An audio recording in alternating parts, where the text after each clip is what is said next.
Okay, good evening. तो start करते हैं। तो हमने अभी तक जो एक्चुअली थ्योरम्स कर रहे थे लास्ट क्लास में से पॉइसन डिस्ट्रीब्यूशन पे डिफरेंट थ्योरम्स उस पे बेस्ड क्वेश्चंस किए थे ना कि एप्लीकेशन मतलब कोई भी जो थ्योरम्स है उस पे क्वेश्चंस आप बना सकते हो। आप भी चाहो तो ट्राई कर सकते हो एक्सपेरिमेंट की इस पे कैसे क्वेश्चंस बन सकते हैं खुद बना के, या मैंने कुछ क्वेश्चंस बना के तुम्हें दिखाए थे कि थ्योरम पे कैसे लोग फ्रेम करेंगे, और हर क्वेश्चन को दो तरीके से सॉल्व किया था, एक थ्योरम यूज करके और एक बिना थ्योरम के यूज किया हमने सॉल्व किए थे, है ना, सारे क्वेश्चन।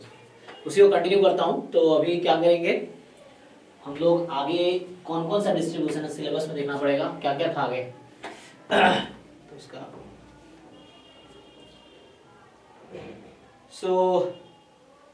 हम लोगों ने हाइपर ज्योमेट्रिक आई थिंक, हाँ अच्छा, पॉइसन और हाइपर ज्योमेट्रिक के भी थ्योरम कराए थे तुम्हें मैंने, ठीक है।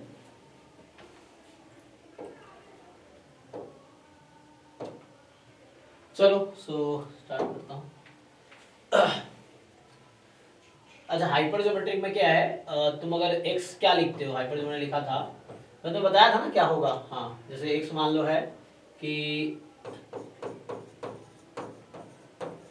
Number of object of kind 1, तो इसका तुम्हें बैकग्राउंड पता है हाइपर ज्योमेट्रिक कब यूज करते हैं। होता क्या, मान लो कोई बॉक्स है उसमें total capital n number of object है, फर्स्ट टाइप के मान लो कैपिटल m ऑब्जेक्ट है, सेकेंड टाइप के n माइनस m है, ठीक है। So total capital n number of object है, उसमें capital m number of object first type के, फर्स्ट का मान लो रेड हो गया, और सेकेंड टाइप का मान लो ब्लैक हो गया, इस टाइप से। और इसमें से हम n बॉल्स ड्रॉ कर रहे हैं या n ऑब्जेक्ट ड्रॉ कर रहे हैं विदाउट रिप्लेसमेंट, ठीक है। सो विदाउट रिप्लेसमेंट जब होता है तो ये केस होता है ना कि we draw n objects at random without replacement, ठीक है ना, विदाउट रिप्लेसमेंट। तो उस केस में जो x का डिस्ट्रीब्यूशन होता है वो हाइपर ज्योमेट्रिक होता है ना। Parameters capital N, capital M, small n। और इस केस में तुमने देखा था, तो मेरा भी क्या है थ्योरम में लास्ट टाइम बताया था ना। तो मेरा क्वेश्चन ये है, ये तो पीएमएफ तुम लोग पता ही है कि इसका अगर पीएमएफ सब लोग जानते हैं ना क्या होगा, probability x is equal to x। Hypergeometric में कोई बताओ क्या होगा पीएमएफ इस केस में। x है हमारा number of object of kind 1, ठीक है, तुम्हें कॉन्टेक्स्ट दिख रहा है। सो कोई बताओ मुझे इसमें पीएमएफ क्या लिखूंगा मैं अभी, कोई बताइए। सो MCX, हाँ, n minus m, n minus m, हाँ, small n minus x, yes, minus x upon capital NCN, ठीक है। सो ये तब है, और x की वैल्यू क्या थी, सपोर्ट 0 से लेकर मिनिमम ऑफ n कॉमा है। हाँ, 0 1 इस तरीके से जो भी छोटा होगा n या कैपिटल M में से वो आएगा। ओके, अब मैं इसी क्वेश्चन में तुमसे पूछता हूँ सेम, अगर मैं नोटेशन यूज करूं जैसे ये है, यही चीज मैं लिखूं दोबारा, ठीक। इसमें कॉपी करने का क्या सिस्टम है, उसको शिफ्ट करना होगा नीचे, उठा के ला सकते हो, हाँ, कॉपी करना है तो नहीं कॉपी नहीं होगा मेरे कॉपी हो रहा है, हाँ नहीं क्लोन होगा, क्लिक कॉपी हो गया ना। हाँ सो ओके, एक्सपेरिमेंट। तो क्या है, अब मैं क्या कर रहा हूं, इसमें विदाउट रिप्लेसमेंट की जगह मैं विथ रिप्लेसमेंट कर देता हूं। सो ये शायद बताया होगा मैंने, बस मैं पूछ रहा हूं तुम लोगों को याद है कि नहीं। तो अब क्या होगा, विथ रिप्लेसमेंट जब हो गया, सो अब क्या होगा, 1 हो गया।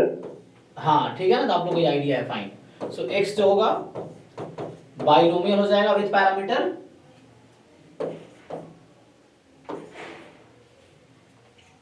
पैरामीटर्स क्या क्या होंगे,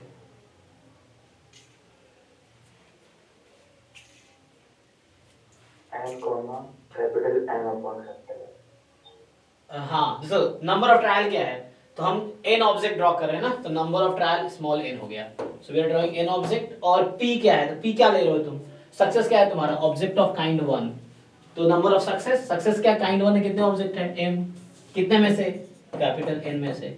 सो ये हो गया, एक तो ये था, और दूसरा एक केस था इसमें भी कि अगर हाइपर ज्योमेट्रिक है भी, जो लास्ट क्लास में लास्ट थ्योरम लिखाया था मैंने शायद, तो उसमें ये था ना लास्ट थ्योरम में, ओके। तो लास्ट में ये था थ्योरम, जो लास्ट क्लास का लास्ट थ्योरम था, मतलब पिछले क्लास में जो लास्ट थ्योरम था वो ये था कि मान लो x है हाइपरज्योमेट्रिक, इस पे जैम में क्वेश्चन आया हुआ है n m n। अब इस तरीके से है कि अब ऐसा है कि if m tends to infinity n tends to infinity, ठीक है ना, देन उस केस में क्या होगा, अच्छा उस केस में क्या होगा, तो जो रेशियो होगा वो भी कोई इंफिनिटी अपॉन इंफिनिटी का फॉर्म है, सो वो किसी नंबर पे कन्वर्ट्स करेगा, है ना, this will converts to some number small p। तो उस केस में जो हमारा x है, ये जो x हाइपरज्योमेट्रिक है, अब हो जाएगा जैसे लास्ट में दिखाया था n p, ठीक है। सो इस पे जैम में क्वेश्चन आ चुका है और लास्ट क्लास में डिस्कस किया था, अब आगे कंटिन्यू करता हूं। तो डिस्क्रीट का तो खत्म ही हो गया, अब कॉन्टिन्यूअस से स्टार्ट करते हैं।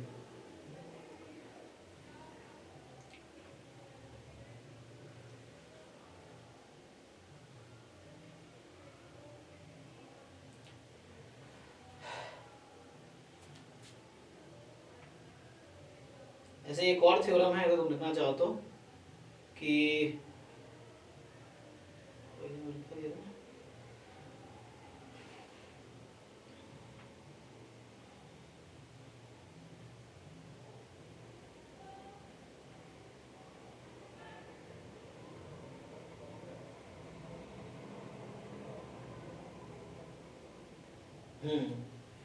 एक और रिजल्ट ही है।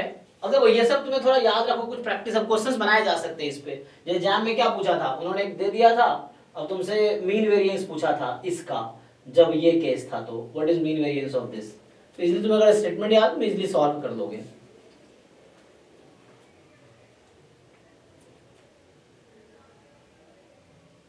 ओके, सो अब है जैसे नेक्स्ट थ्योरम अगर मैं लिखूं कि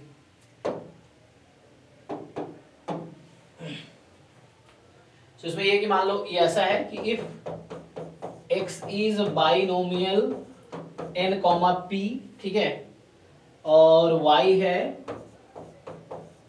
बाइनोमियल m p, ठीक है।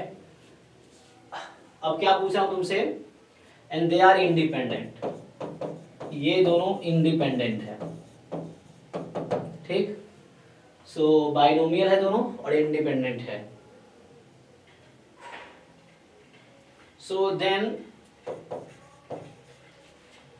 x given x plus y, इसका डिस्ट्रीब्यूशन क्या होगा?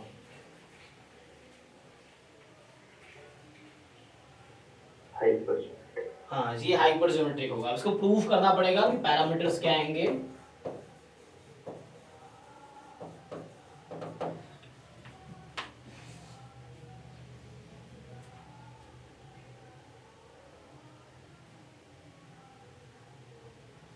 इसका जो पीएमएफ आएगा हाइपरज्योमेट्रिक आएगा, पैरामीटर्स में हमें उसको प्रूफ करके देखना पड़ेगा। सो प्रूफ मुश्किल नहीं है, है ना, प्रूफ अगर करना चाहे तो मुश्किल है ना, अगर मान लो तुम करना चाहो तो बहुत इजी सा है, क्योंकि प्रोबेबिलिटी क्या करोगे, x is equal to x given x plus y is equal to t ले लो मान लो, तो अब कंडीशनल प्रोबेबिलिटी लगा लो, और x प्लस वाई का डिस्ट्रीब्यूशन क्या होगा, binomial m plus n p, यही देखा था ना लास्ट क्लास में, तो अगर वैसे प्रूफ किया जा सकता है इजीली, ठीक है ना। इसको तुम ब्रेक करोगे जैसे लास्ट में कर रहे थे, x is equal to x और यहाँ से x plus y is equal to t होगा, तो y आ जाएगा t माइनस एक्स, इंटरसेक्शन ले लिया मैंने ऑलरेडी, और नीचे है x plus y is equal to t. अब x y इंडिपेंडेंट है तो अलग अलग करके पीएमएफ यूज करो और कैंसिल होके पैरामीटर आ जाएगा। समझ लो मैं क्या बोलना चाह रहा हूँ, जैसे इतना तो कर ही दिया।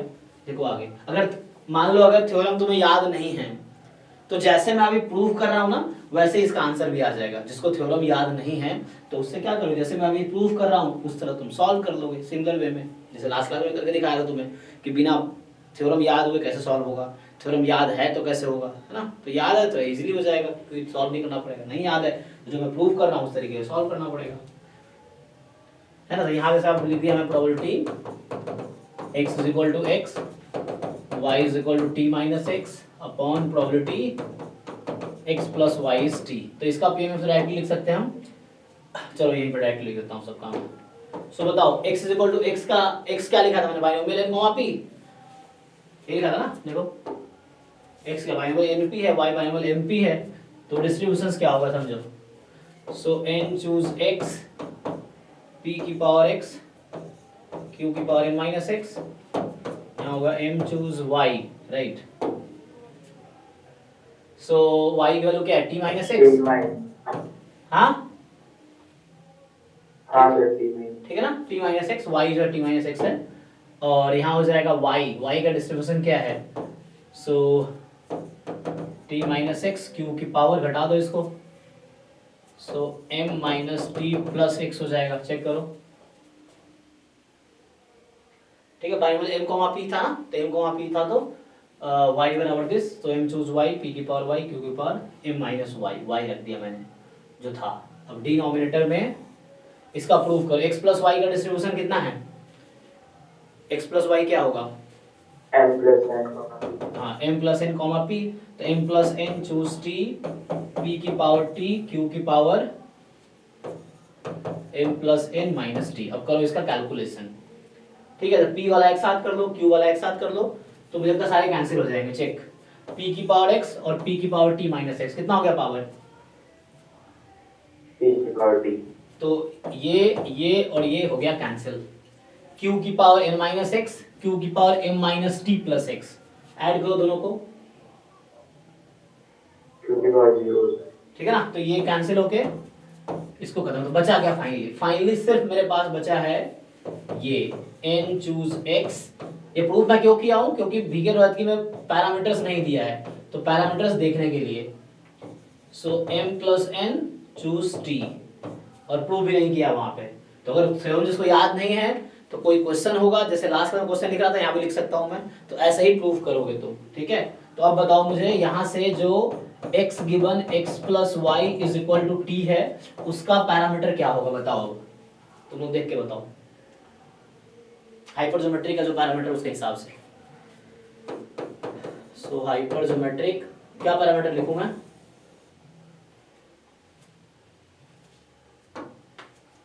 बोलो भाई,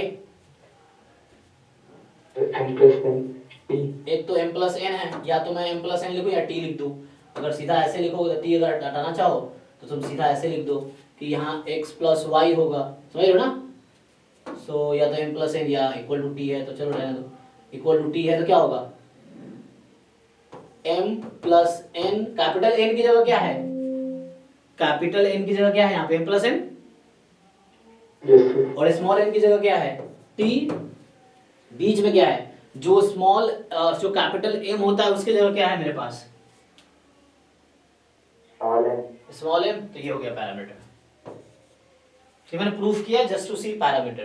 तो मैं अगर यहाँ लिख स्मॉल n या स्मॉल m, चेक करो, अच्छा स्मॉल n, हाँ क्योंकि n पहले है, हाँ एक्चुअली बुक में जो थ्योरम वो पहले m था, ठीक है, इट्स फाइन। सो यहाँ पे जो है स्मॉल n है, अच्छा मैं थ्योरम अगर चेंज कर देता, ठीक है, नो प्रॉब्लम, तो अभी तो स्मॉल n ही रखो, कोई दिक्कत नहीं है। So let's come back to theorem, हाँ ये था। सो अब जब मैं हाइपरजोमेट्रिक लिखा मैं पैरामीटर लिख सकता हूँ इसका। सो हाइपरजोमेट्रिक विथ पैरामीटर, अगर मैंने x को बाइनोमियल n कॉमा p लिया है तो ये तो m प्लस n होगा, और पहले जो x आया था x में क्या है वो वाला आएगा n, और बाद में क्या है, कितने ड्रॉ कर रहे थे,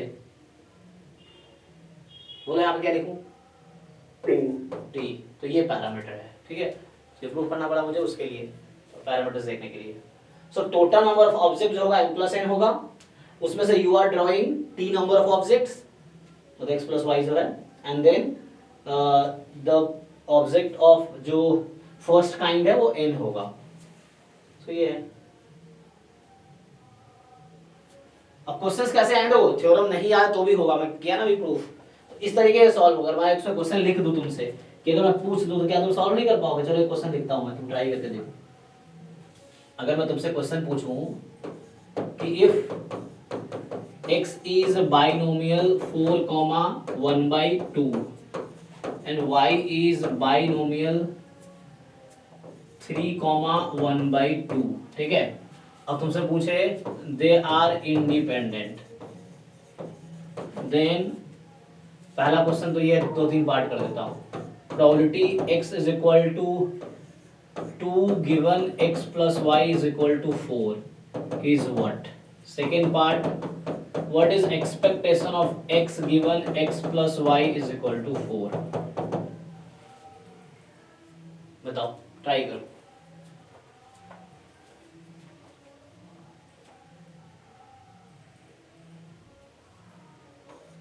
तो थ्योरम्स लगाओगे तो और आसान है, नहीं थ्योरम लगाओगे तो जैसे प्रूफ किया बिल्कुल वैसे ही करते जाओ पैरेलल। ठीक है, प्रूफ जैसे स्टार्ट किया ना, यहाँ पे मैंने क्या दे दिया, 2 दे दिया, यहाँ पे 4 दे दिया, बिल्कुल पैरेलल स्टार्ट करो, करते जाओ करते जाओ करते जाओ, फिर ये आ जाएगा एट द एंड। ठीक है, सो फाइनली मैं लिख देता हूँ। तो हमारा क्या आएगा यहाँ पे, जो x given x plus y is equal to 4 है, इसका डिस्ट्रीब्यूशन होगा हाइपरजोमेट्रिक विद पैरामीटर। बताओ क्या लिखूं, बोलो। 7 comma m plus n 7, yes 3 comma 4 comma पहला जो था वो, जो पहले है उसका n, यही था ना, बाइनोमियल n कॉमा p लिया था ना मैंने x को बाइनोमियल n p लिया था, तो यहाँ n आया था। आगे तो यहाँ भी 4 ही आ गया। अब देखो ये कुछ ऐसा हो गया, लाइक जो हम नॉर्मल नोटेशन लेते हैं, कैपिटल N और स्मॉल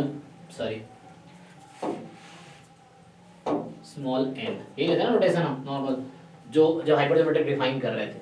तो उस केस में बताओ इसका आंसर क्या आना चाहिए अब, मतलब मैं सीधा मीन निकाल दूं, वैसे तो यहीं से आ जाएगा, ये देख लो जैसे तुम्हें समझ आ रहा है। तो x इक्वल टू क्या पूछा है, 2 ना। तो कैसे करते हो तुम लोग, मुझे 2 ऑब्जेक्ट वो करने हैं,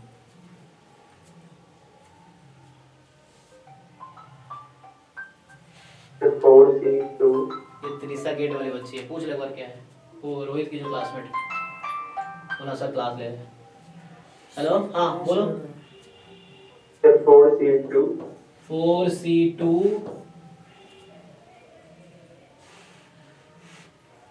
7C2 4C2 उसके बाद होगा, बचे कितने हैं, 7 नहीं बचे n माइनस n 3 बचे, 3C कितना, 2 और टोटल कितने ड्रॉ कर रहे हो तुम, 4 ड्रॉ कर रहे हो ना, सो 3C2 अपॉन 7 चूज 4। अच्छा, जिन लोगों को समझ नहीं आ रहा क्या हो रहा है, तो ये देखो ये वाला लिखा हूं मैं, कहाँ गया, ये लिखा हूं मैं, ये जब पैरामीटर है तो ये पीएमएफ होता है, तो ये लिख रहा हूं मैं, यहाँ x मेरा 2 है, ये है 7 4 4, ठीक है, तो इसका मैं पीएमएफ इसको यूज कर रहा हूं, तो यही लिखा हमने वहां पे, तो ये जो लिखा उसी से लिखा है, देखो करके क्या आता है, तो यहाँ से आ जाएगा। अच्छा, इसको तो मैच करके देखो, यही है ना, यहाँ पे क्या था, n x, n तुम्हारा 4 है, mn क्वेश्चन में n 4 है, यस, और यहाँ m है, m क्या था, 3 था, 3 आया, मैं इससे मैच कर रहा हूँ जो फाइनल, क्योंकि सॉल्व करूंगा तो वही आएगा एट द एंड, इससे करूंगा तो x कितना है 2, तो x 2 है, 80 माइनस x कितना, 4 माइनस 2 2 ही होगा, m प्लस n कितना है 7, 7t कितना है, t4 है ना, क्योंकि t4 दिया है। ओके, एनीवे, सो यही आएगा, इसको सिंपलीफाई कर लो कितना आता है, तो पहले पार्ट का आंसर यहाँ लिख रहा हूं मैं, सो तो सिंपलीफाई करो कितना आ रहा है,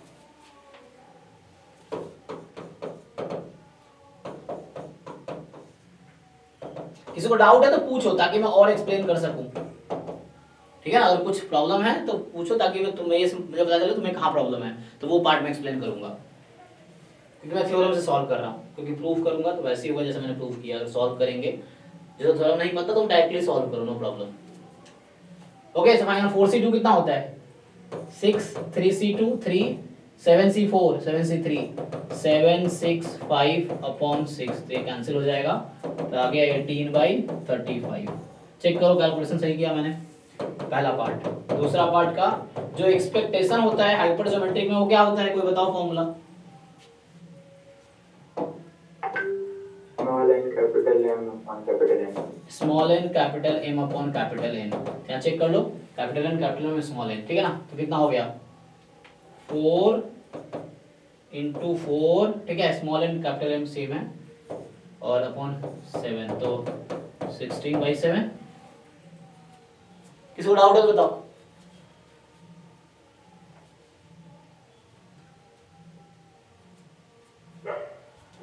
क्लियर है सबको? हाँ ना बोलो भाई।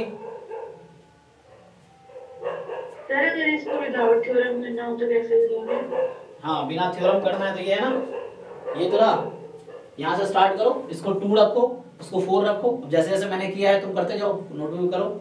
Start from here, you put here 2, यही मैंने किया ना, यहाँ 2 रख दिया, यहाँ 4 रख दिया। अब इसको करो कंटिन्यू, जैसे मैं करता गया करते जाओ। चलो मैं तुम्हें फ्रेश करके दिखा देता हूँ, करूंगा वही जो, समझ गया ना आप? हाँ, जैसे मैंने प्रूफ किया, मैंने कल भी ऐसे कहा था, जैसे प्रूफ किया वही प्रूफ आपको करना पड़ेगा, क्योंकि हमें याद नहीं है तो याद नहीं है, तो हमें वो सब करना पड़ेगा जो प्रूफ में किया गया है। तो ये चीज है, तो हो जाएगा, आप इसको फॉलो करोगे ना तो सीधा सीधा जैसे हमने यहाँ से स्टार्ट किया, ऐसे 2 4 करते जाएंगे, ऐसे करेंगे। यहाँ पे इंटरसेक्शन था, a गिवन b बराबर probability of a intersection b upon probability of b। तो इंटरसेक्शन b था तो मैंने x की जगह ऑलरेडी स्मॉल x रख दिया, तो y आएगा t माइनस x। अब इंडिपेंडेंट है तो अलग कर दिया, इंडिपेंडेंट है तो अलग कर दिया। अभी बाइनोमियल है, बाइनोमियल का पीएमएफ, ये भी बाइनोमियल है, बाइनोमियल का पीएमएफ, सम भी बाइनोमियल है। वो कल देखा था हमने कि 2 बाइनोमियल का सम बाइनोमियल ही होता है, तो ये बाइनोमियल आ गया और फिर कैंसिल हो गया सारा, तो बचा सिर्फ ये, और ये हाइपरजोमेट्रिक का पीएमएफ है। तो इससे ये प्रूव हो गया कि कंडीशनल जो है वो हाइपरजोमेट्रिक होगा, ये प्रूव हो गया। यही चीज हम क्वेश्चन में करेंगे, नहीं याद है तो ठीक है। एक्सपेक्टेशन वाले में पार्ट में कैसे करेंगे? हाँ, एक्सपेक्टेशन के लिए आपको फिर वो करना पड़ेगा, क्या करना पड़ेगा? तो एक्सपेक्टेशन आप कैसे निकालते हो किसी डिस्क्रीट रैंडम वेरिएबल का? एक्सप्लिसिट क्या होगी? हाँ, जो भी पॉसिबल वैल्यूज है डालो। सो x प्लस वाई गिवन 4, ये तो निकाल लोगे। अब सेकेंड पार्ट में क्या है तुम्हारे पास कि तुम्हें वो निकालना पड़ेगा, x की पॉसिबल वैल्यूज क्या है और px क्या है। तो तुम सोचो ज्योमेट्रिक में क्या होता है x, सॉरी हाइपर ज्योमेट्रिक में x क्या होता है। यहाँ पे देखो x की वैल्यू कहाँ से कहाँ तक गई है, मैं लिखा था ना अभी। हाँ, x की वैल्यू कहाँ से कहाँ तक है, 0 1 2 minimum small n comma capital M। तो देखो कहाँ तक जाएगी, उस क्वेश्चन में nm इक्वल ही है, तो 0 1 2 3 4 तक जाएगी। x की वैल्यू कहाँ तक जाएगी, 4 तक, क्योंकि nm इक्वल ही है उस क्वेश्चन में।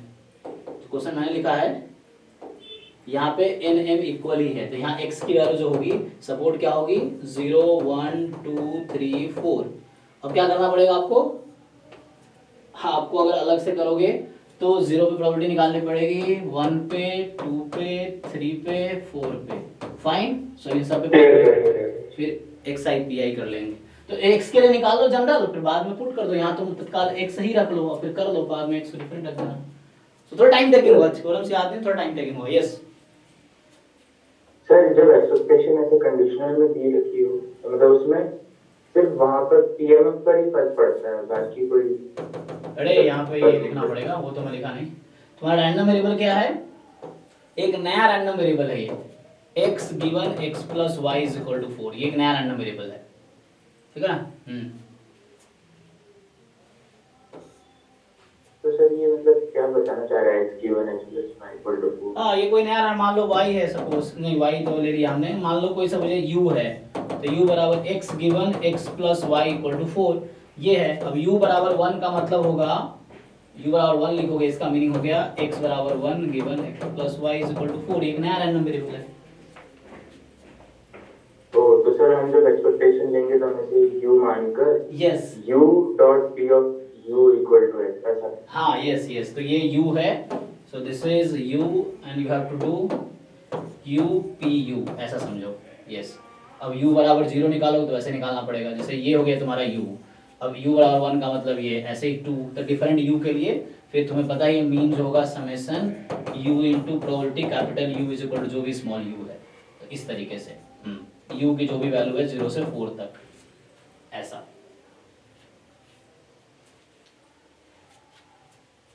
और सर इसमें हम ट्रांसफॉर्मेशन को यूज करने पाएंगे ना, अगर x given x plus y का वो निकालना डिस्ट्रीब्यूशन?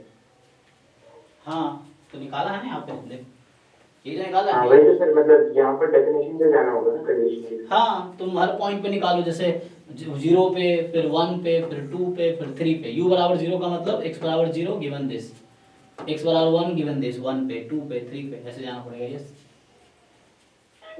एक जनरल कर लो, फिर पुट कर लो डिफरेंट x, बाकी x तो एक ही दो जगह है, तो डिफरेंट x पुट करके निकाल लो पीएमएफ। हालांकि इतना डिफिकल्ट नहीं आना चाहिए, मैं इसलिए कहता हूँ तुम लोगों को कि जितने बीएचयू के पेपर है सारे ट्राई करो। तुमने सिलेबस पढ़े हो चाहे नहीं पढ़े हो, ट्राई करो सारे questions. BHU, HCU, DU, central universities वाले, जैम के जिन लोगों ने कर रखे ठीक है, नहीं करे अभी भी कर लो, कोई दिक्कत नहीं, सीखने में कोई नुकसान नहीं है। अभी सीखोगे वो एमएससी में हेल्प करेगा। एमएससी के बाद तुम पीएचडी एंट्रेंस दोगे या जॉब का इंटरव्यू दोगे, वहां भी इस तरह क्वेश्चन पूछ लेंगे तुमसे, तो नॉलेज बेकार थोड़ी जाएगी ना, कहीं ना कहीं तो काम आएगा ही। वो चीजें हैं, तो तुम्हें सीखना है, जितना ज्यादा तुम सीख सकते हो उतना तुम्हारा हेल्प होगा। तुम्हें सीखने में फोकस करना है, कहीं से सीखो, है ना, ये चीज है। ओके, तो ये तो रहा हाइपरजोमेट्री का। अब थोड़ा आगे बढ़ते हैं। अब आगे बढ़ता हूं मैं, तो डिस्क्रीट खत्म करते हैं, कॉन्टिन्यूअस से स्टार्ट करते हैं। क्वेश्चन हो ही गया, तुम सिलेबस एक बार देखना वो क्या क्या है उस तुम्हारे सीयूटी, क्योंकि इसमें मैं दिल्ली में हूँ तो वो मेरा सिस्टम था उसमें खुला हुआ था, तो मैं देख लेता था। अभी हमसे देखना पड़ेगा तुम्हें, तुम एक बार चेक करते रहना सिलेबस। सो उसमें होगा कंटिन्यूअस में स्टार्ट होगा कहाँ से? यूनिफॉर्म से, यस। सो यूनिफॉर्म में क्या है, तो यूनिफॉर्म पे कौन कौन सा थ्योरम, एक तो सबसे फेमस थ्योरम है कौन सा, प्रोबेबिलिटी इंटीग्रल ट्रांसफॉर्म, है ना, वही थ्योरम है यूनिफॉर्म में। सो चलो यूनिफॉर्म डिस्ट्रीब्यूशन में जो थ्योरम है वो ट्राई करते हैं।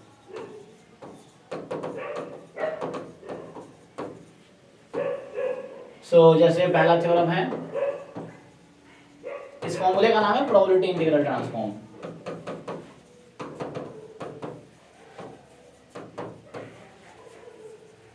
ओके, तो इसमें क्या है कि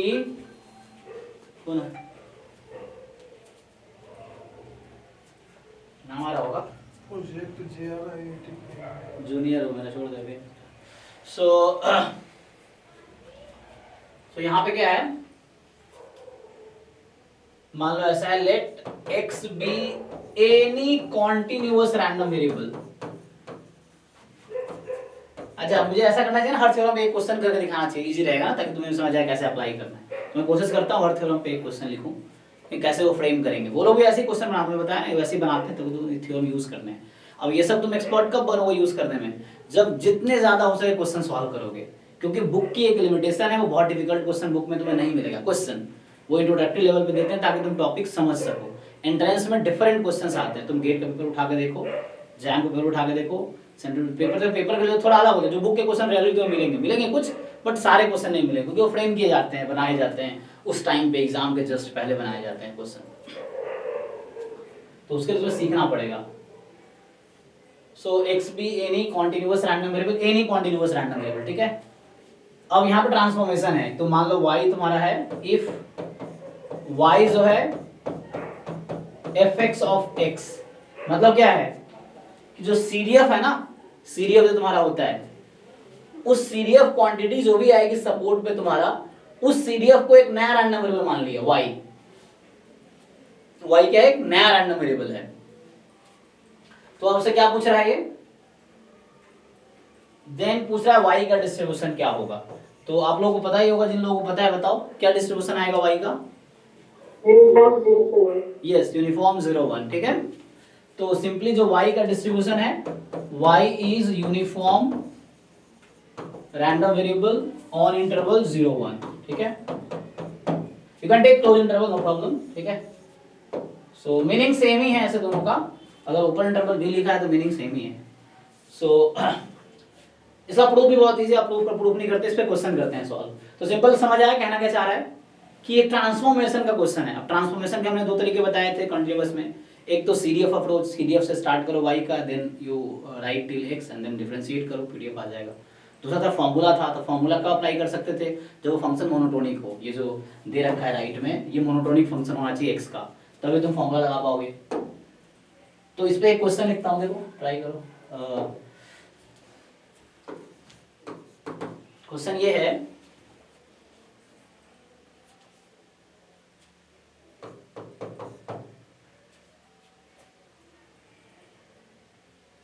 एक मिनट। सो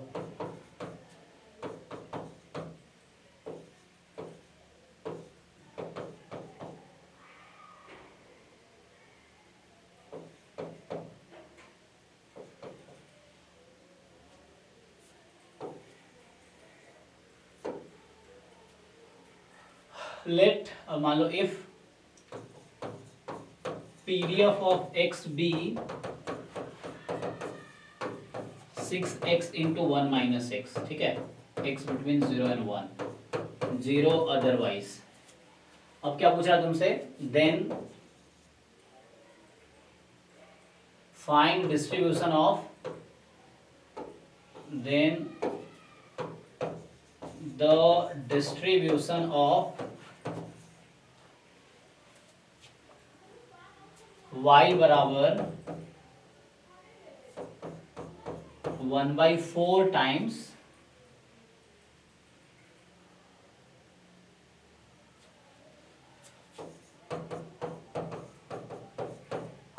इज, क्या आएगा तुम बताओ, तुम लोग खुद ट्राई करके बताओ पहले। पिछला थ्योरम यूज करना है, हिंट ये है कि पिछला थ्योरम यूज करना है। अब मैं ऑप्शन भी लिख देता हूं, चलो, uniform 0 1, uniform 0 half, uniform 0 4, uniform 0 1/4।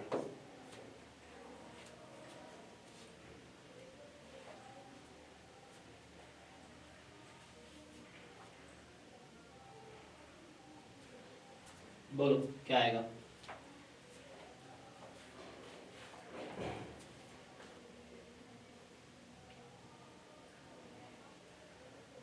Sir D. D, okay, कैसे?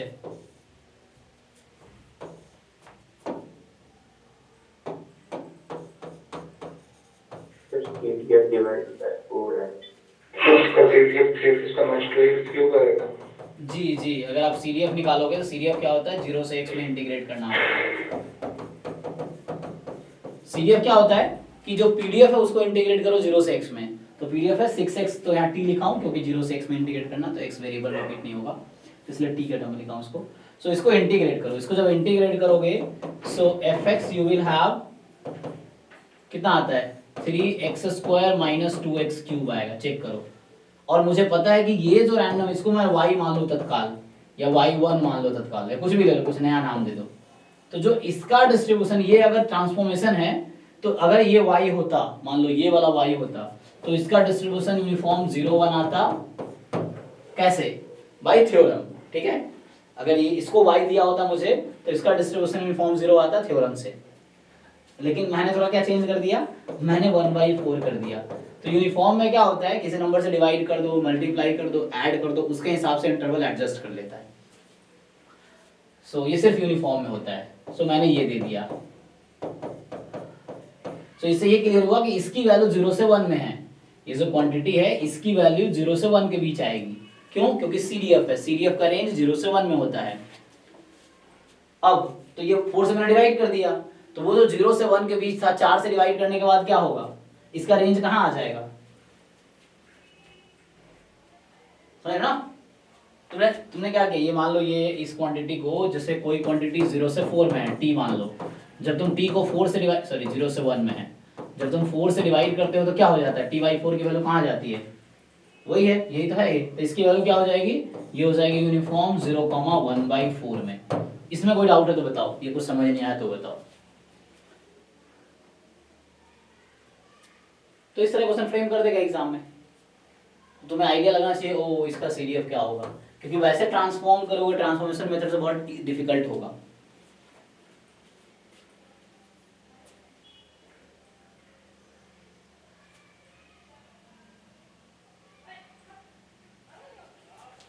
Is it fine? हाँ ना बोलो भाई। हाँ ओके, सो नेक्स्ट थ्योरम लिखो।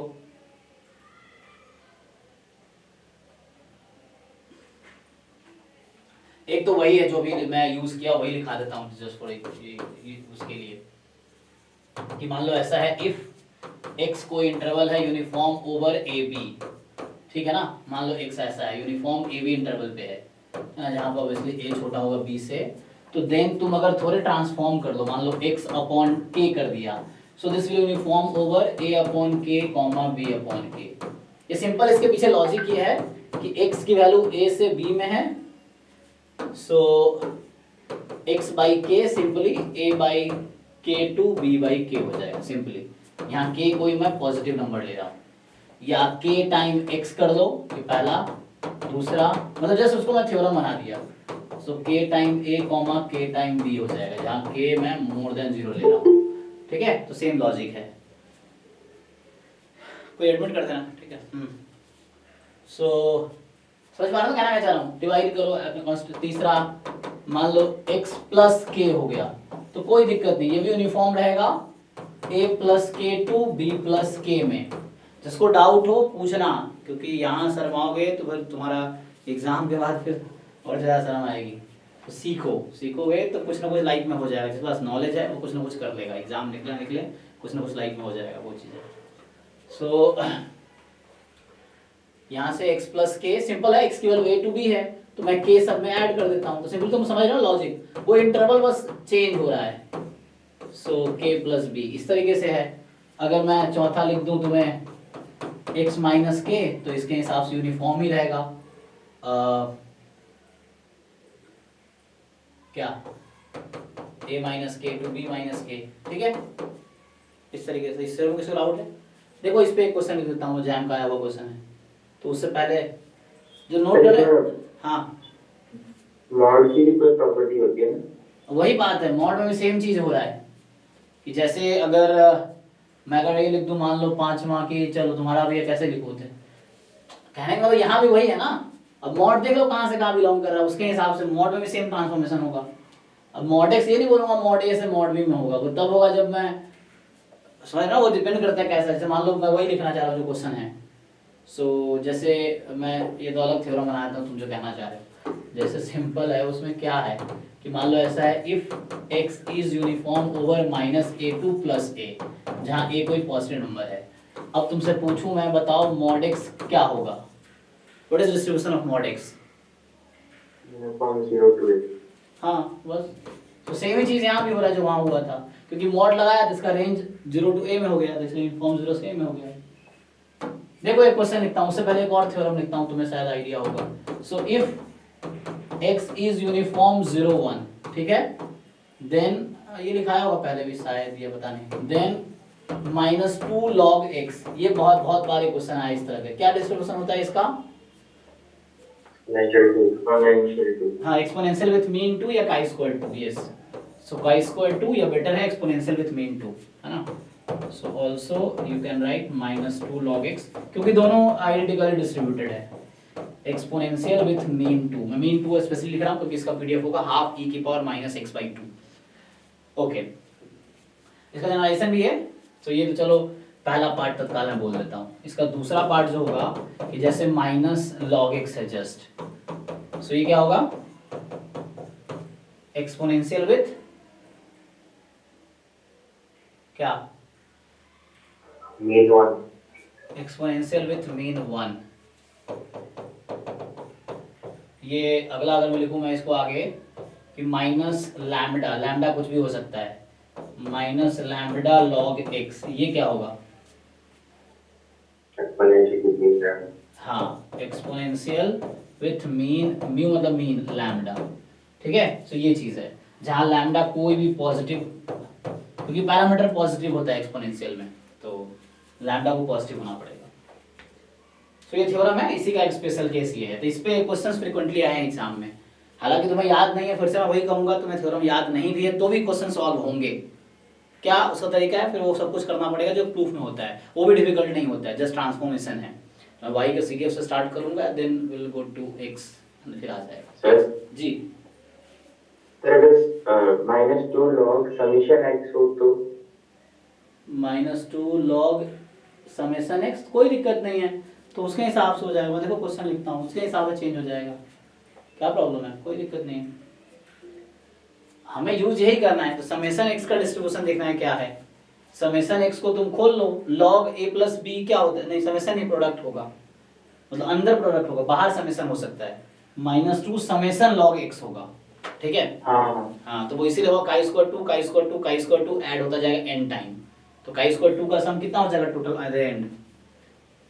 हाँ sir, chi square n 2n हो जाएगा अगर n टर्म्स है। 2n, हाँ, तो वो आंसर हो जाएगा जो तुम कह रहे हो।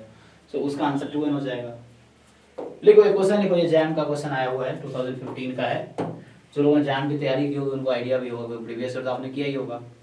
अगर आपने प्रीवियस ईयर नहीं किया, हाँ अगर आप प्रीवियस ईयर नहीं किए थे तो आप ऐसे डिजर्व भी नहीं करते हो क्वालिफाई करना, ये चीज़ है। क्योंकि ऐसे बहुत सारे लोग जो प्रीवियस ईयर करते हैं 4 बार 5 बार करते हैं, कई बार उनका भी नहीं होता है ना। तो अगर आपने नहीं किया प्रीवियस ईयर जैम के भी, तो how can you expect to qualify JAM, simple.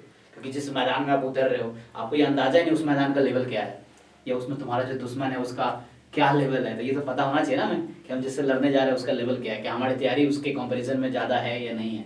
तो अगर आप नहीं है तो आप हारोगे, ऑब्वियस है। सो ओके, सेम सीयूईटी का है। अगर आप सीयूईटी प्रिपरेशन कर रहे हो और आप डिफरेंट प्रीवियस ईयर सॉल्व नहीं कर रहे हो, बीएचयू के पिछले 10-15 साल का पेपर अवेलेबल है, ट्राइब पे एससीयू के अवेलेबल है, डीयू के अवेलेबल है, एक साल पिछले अवेलेबल, फिर भी आप सॉल्व नहीं कर रहे हो, so you don't deserve success, है ना। सिंपल सक्सेस उनको जो मेहनत करते हैं, जो उसके लिए ट्राई कर रहे हैं, क्योंकि आपको मिल भी जाएगा तो आप उसको संभाल नहीं पाओगे ना। वैसा है जैसे फॉर एग्जाम्पल किसी बच्चे को बिना एग्जाम दिए आईआईटी में डाल दो। फॉर एग्जाम्पल कोई बच्चा है जिसको सिर्फ इच्छा है कि आईआईटी में डाल दो, उसको आईआईटी में तुम एमएससी में एडमिशन करवा दो, वो बच्चा 2 महीने नहीं टिक पाएगा वहाँ पे। क्यों? क्योंकि वो वहाँ कुछ समझ ही नहीं पाएगा, समझ भी एग्जाम में फेल हो जाएगा। तुम जितना सुसाइड की नॉलेज क्यों सुनते हो कि वो बच्चा जो क्वालिफाई करके गया फिर वो वहाँ सुसाइड कर लेता है, क्यों? उससे संभलता नहीं है कोर्स। ज़्यादातर यही स्टोरी होती है, बाकी स्टोरी ऐसी होती है थोड़ी कास्ट वाली या डिस्क्रिमिनेशन वाले बात की स्टोरीज है। मेन स्टोरी है उससे कोर्स नहीं संभलता है बहुत। तो हम भी ऐसे लोगों में से हैं जो दिल्ली में हमसे कोर्स नहीं संभला था, शशि भी ऐसे लोगों में से जो दिल्ली में कोर्स नहीं संभला था, है ना। हम लोग 50-60% वाले लोग हैं आईआईटी दिल्ली में, ठीक है ना। मेरे भी एग्जैक्टली 60% मार्क्स है और पीएचडी करने के लिए 65% मार्क्स चाहिए जनरली, तो मुझे दोबारा एमएससी इसलिए भी करना पड़ा, है ना। सो इसके पीछे स्टोरी ये है। सो वहाँ जाओगे तो नहीं संभाल पाओगे तुम क्वालिफाई। अगर कोई एक बच्चा चला गया ऐसे भी तो वो भी संभाल नहीं पाएगा। तो इसीलिए एंट्रेंस जब क्वालिफाई करके जाते हो तुम्हारे अंदर एक कॉन्फिडेंस रहता है और एक नॉलेज तो उस लेवल का है तुम्हें, तुम उस चीज़ को समझ सको। तो इसलिए एडवांस का लेवल इतना ज़्यादा होता जा रहा है ना, क्योंकि वहाँ भी उस लेवल की पढ़ाई है। बच्चा बिना जेईई एडवांस क्लियर किए या तुम जैम में अगर बिना क्लियर किए अगर एडमिशन मिल जाएगा तो टिक ही नहीं पाओगे तुम वहाँ पे। इतना लेवल ऑफ अंडरस्टैंडिंग चाहिए या इतना डिफिकल्टी है वहाँ एग्जाम में, तो वहाँ संभालना बहुत मुश्किल है ना सर। मतलब एक कोट भी है जनरली आईआईटी में यूज होता है कि qualifying exam to get into admission is easier than survival there. तो वहाँ सर्वाइव करना ज़्यादा मुश्किल काम है देन क्वालिफाई करके पहुँच जाना। पहुँचना आसान हो जाता है देन सर्वाइव करना, लेकिन बाद में बच्चों को समझ आता है क्योंकि बाद में देखता है ना कितना डिफिकल्ट है वहाँ पे। वो तो ऐसे लोग बोल देते हैं क्वालिफाई कर लो मजे ही मजे हैं, तो वो जाकर पता नहीं तो वैसे ही झूठ बोला लोगों ने, तो ऐसा है। तो सेम चीज़ तुम जहाँ अभी भी जाओगे, चाहे तुम एचसीयू में जाओ, एचसीयू बहुत अच्छा लेवल है, जो हैदराबाद सेंट्रल यूनिवर्सिटीज है, डीयूज हैं या बीएचयू, इन सब में भी सेम स्टोरी। मैं आईआईटी का एग्जांपल दे रहा हूँ क्योंकि मैं आईआईटी में पढ़ा हूँ, बाकी जगह भी सेम हालात हैं। मतलब ऐसा नहीं कि बाकी जगह आसान है, बाकी जगह भी सेम हालात है। क्योंकि वहाँ पे जो प्रोफेसर है उनका वो नहीं देखेंगे तुम कैसे जगह से आए हो, उनका अपना लेवल है, वो तुम्हें मैच करना है। वो तुम्हारे लेवल पे नहीं आएंगे, तुम्हें अपना लेवल उनके लेवल तक पहुँचना होगा, वो चीज़ है। एनीवे सो आगे बढ़ते हैं। तो मैं क्वेश्चन लिख रहा था, इफ x जो है जो जैम का आया हुआ वो ऐसा क्वेश्चन है, -5 to 5 है, मैं थोड़ा आसान करता हूं। और देन आपसे पूछा गया है, हालांकि थोड़ा सा वैसा है, मैं अगर पूरा लिखूं तो सैंपल के लिए मैं सीधा आसान से लिखता हूं। Then y is equal to जो स्टोरी है वो है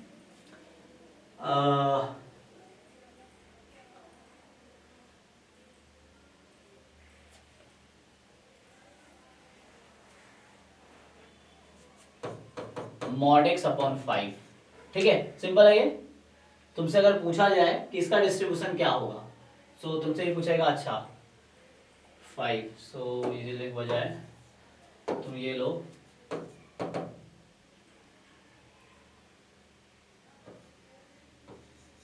हाँ ये है ना, अब मैंने ये लिख दिया मान लो, सो तो इजी हो गया।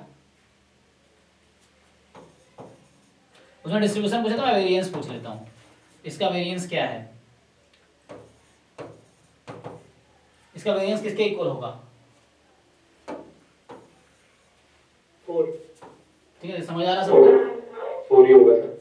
ठीक है ना, x this and this, then variance of y equal to, ठीक है। तो इससे तुम इजीली तुम डिसाइड कर पा रहे हो इजीली क्या होगा।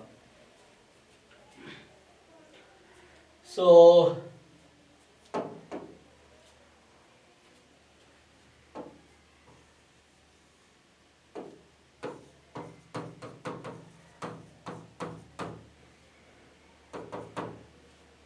तो सिंपल क्या है इसका ना, डिफरेंट मान लो ऑप्शन लिख दिया 1 2 3 4 है ना, ये चीज है।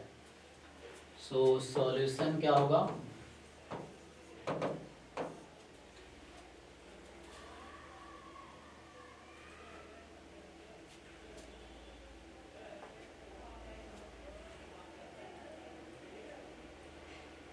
ठीक है। तो इसको अब क्या करोगे, हो गया ना। तो मैं दिख रहा है कि x तुम्हारा है यूनिफॉर्म -5 to 5, ठीक है, और मॉड x है। सो क्या होगा मॉड x का डिस्ट्रीब्यूशन 0 to 5। यूनिफॉर्म 0 5। अब तुम डिवाइड कर रहे हो इसको 5 से, तो जब तुमने डिवाइड कर दिया तो इंटरवल भी डिवाइड हो जाएगा 5 से, है ना। तो 0 to 5 था, तो अब 0 to 1 हो गया। अब तुम जानते हो कि अगर ये क्वांटिटी 0 से 1 में है तो -2 log x जो है ना। सो log मतलब जो क्वांटिटी यूनिफॉर्म 0 1 वाली है, ये जो होगा ये जो है इसका डिस्ट्रीब्यूशन क्या होगा। तो जो इसका डिस्ट्रीब्यूशन है तो सिंपली आपने अभी देखा है काई स्क्वायर, या तो 2 लिख लो या अब लिख लो एक्सपोनेंशियल विथ मीन 2, ठीक है, एक्सपोनेंशियल विथ मीन 2, तो ये हो जाएगा। सो हो गया इसका वेरिएंस है। अब तो आप देख लो एक्सपोनेंशियल का वेरिएंस क्या होता है 2 टाइम्स लैम्डा, उससे कर लो। या काई स्क्वायर का वेरिएंस क्या होता है तो 2n, अगर डिग्री फुट में है तो 2 से हो गया। सो वेरिएंस ऑफ y जो है 4 हो गया। किसी को डाउट है जी? सर गामा 1 2 लिख सकते हैं। हाँ गामा 1 2 तो लिख सकते हैं सर। हाँ लिख सकते हो, yes yes yes you right. So इसको गामा में भी लिख सकते हो आप, यस, क्योंकि गामा का स्पेशल केस एक्सपोनेंशियल है, तो आप इसको गामा में भी कन्वर्ट कर सकते हो। सो गामा में क्या होता है लैम्डा कॉमा 1, बीटा को 1 2 1, जैसे पैरामीटर क्या लेते हो तुम लोग, अल्फा को 1 रखते हैं। हाँ अल्फा को 1 रखते हैं, हाँ हाँ हाँ। सो अल्फा को 1 रखते हैं तब होता है, तो बीटा में आता है तो 1 2, यस। सो गामा 1 2, गामा भी कराऊंगा मैं, मतलब थ्योरम्स पे कराऊंगा। हमने गामा डिस्ट्रीब्यूशन देख रखा है, तो आपने ये देखा था गामा में क्या है कि अल्फा का जो 1 रखते हैं तो वो एक्सपोनेंशियल में कन्वर्ट हो जाता है, यस। अल्फा को 1 रखने पे एक्सपोनेंशियल बन जाता है, तो इस तरह भी लिख सकते हैं जैसे गामा 1, ये भी ठीक है। तो इस तरह एग्जाम में ऐसे भी ऑप्शंस बनाए जा सकते हैं, chi square exponential gamma. Okay ठीक है, तो ये उस पे थ्योरम हो गया। आगे लिखता हूं मैं। सो कोई डाउट्स हो तो देख सकते हो, जैसे रिजल्ट्स लिखा हूं मैं, जो थ्योरम्स हैं वो, एंड ये हो गया, इस पे क्वेश्चन लिख दिए। चलो आगे, सो आगे बढ़ते हैं। तो ये तो यूनिफॉर्म का हो गया। चलो गामा डिस्ट्रीब्यूशन थोड़े थ्योरम्स देख लेते हैं फिर।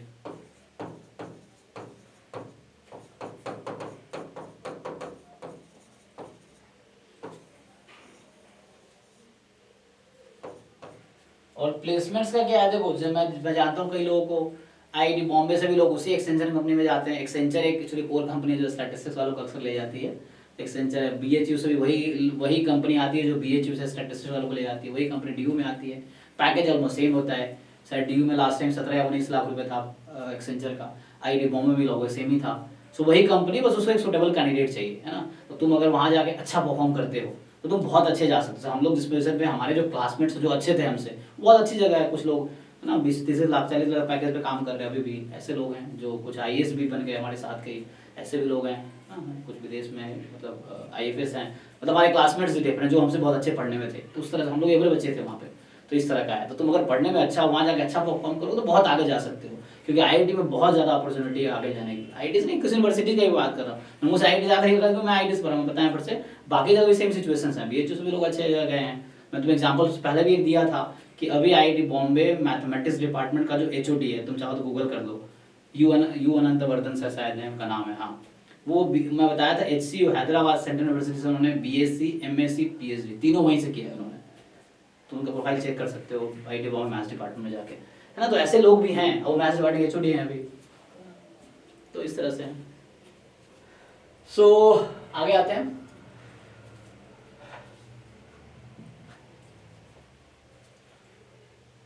सो गामा डिस्ट्रीब्यूशन में तो देख रखा ना हमने, तो पीडीएफ है ना देख ही रखा है, जो पीडीएफ है मीन वेरिएंस एमजीएफ। ये थ्योरम से स्टार्ट करते हैं। सो अच्छा क्वेश्चन ये कि अभी मैं कौन से गामा लेके चलूंगा, तो कौन सा वाला गामा का पीडीएफ लेके चलूं। तो मैं अभी है ना, क्योंकि दो पीडीएफ है तो एग्जाम में मेंशन रहता है कि कौन सा वाला तुम्हें उस पे बेस्ड क्वेश्चंस करने हैं। सो अभी तत्काल मैं ये वाला लेता हूँ, ठीक है। सो 1 अपॉन गामा अल्फा बीटा की पावर अल्फा, ये वाला लेते हैं, और x मोर देन 0, ठीक है।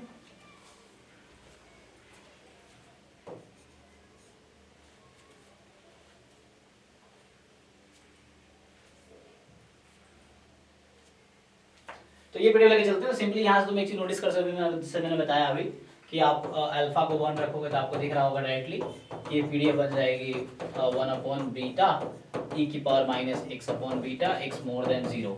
तो ये जो x हो गया ये एक्सपोनेंशियल विथ मीन बीटा है, ठीक है।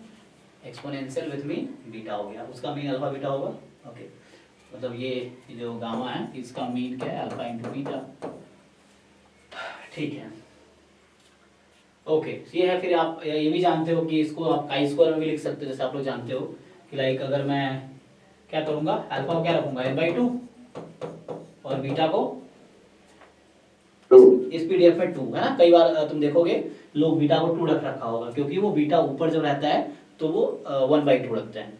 तो अभी जो मैंने डिनोमिनेटर में लिया है तो यहाँ 2 रखेंगे, तो इस केस में जो पीडीएफ बनेगा वो पीडीएफ एक्चुअली काई स्क्वायर का हो जाएगा। तो यहाँ पे x हो जाएगा chi square with n degree of freedom हो जाएगा। ये पहले तुम जानते हैं, जस्ट रिवीजन टाइप का हो गया। अब रहता है ये 2 स्पेशल केस हो गया है ना, एक्सपोनेंशियल और काई स्क्वायर स्पेशल केस है गामा डिस्ट्रीब्यूशन का। थ्योरम्स की बात है तो थ्योरम्स में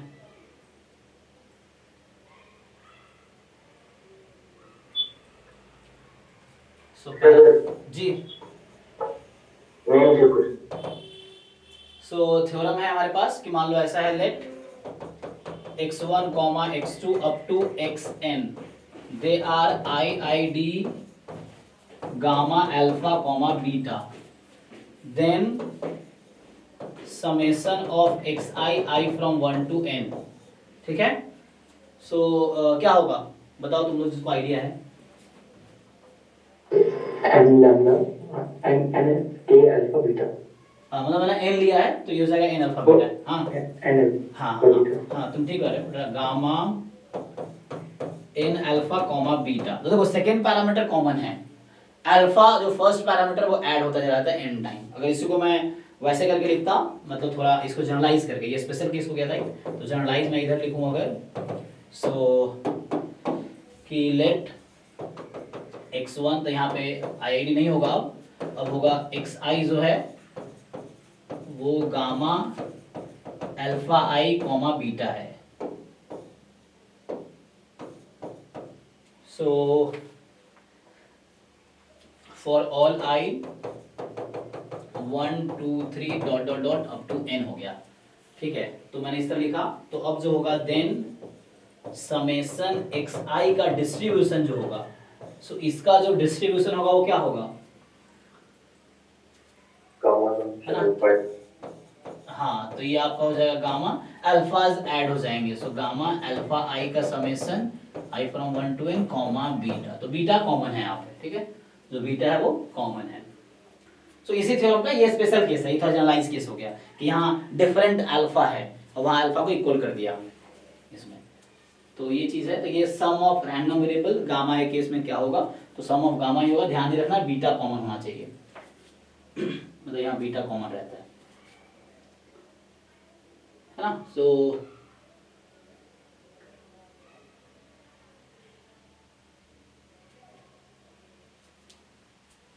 अगर यहाँ पे तुम ये सोचो कि मैं अगर लिखता, सोचो अगर मैं यहाँ लिखता गामा की जगह एक्सपोनेंशियल, तो क्या लिखता हूँ अगला थ्योरम तुम बताना। सो नेक्स्ट थ्योरम लिखता हूँ, अगर इसी थ्योरम को मैं रिपीट करूँ एक्सपोनेंशियल के लिए कि if x1 x2 xn are IID exponential with mean lambda, ठीक है, then summation xi has distribution। बताओ क्या होना चाहिए।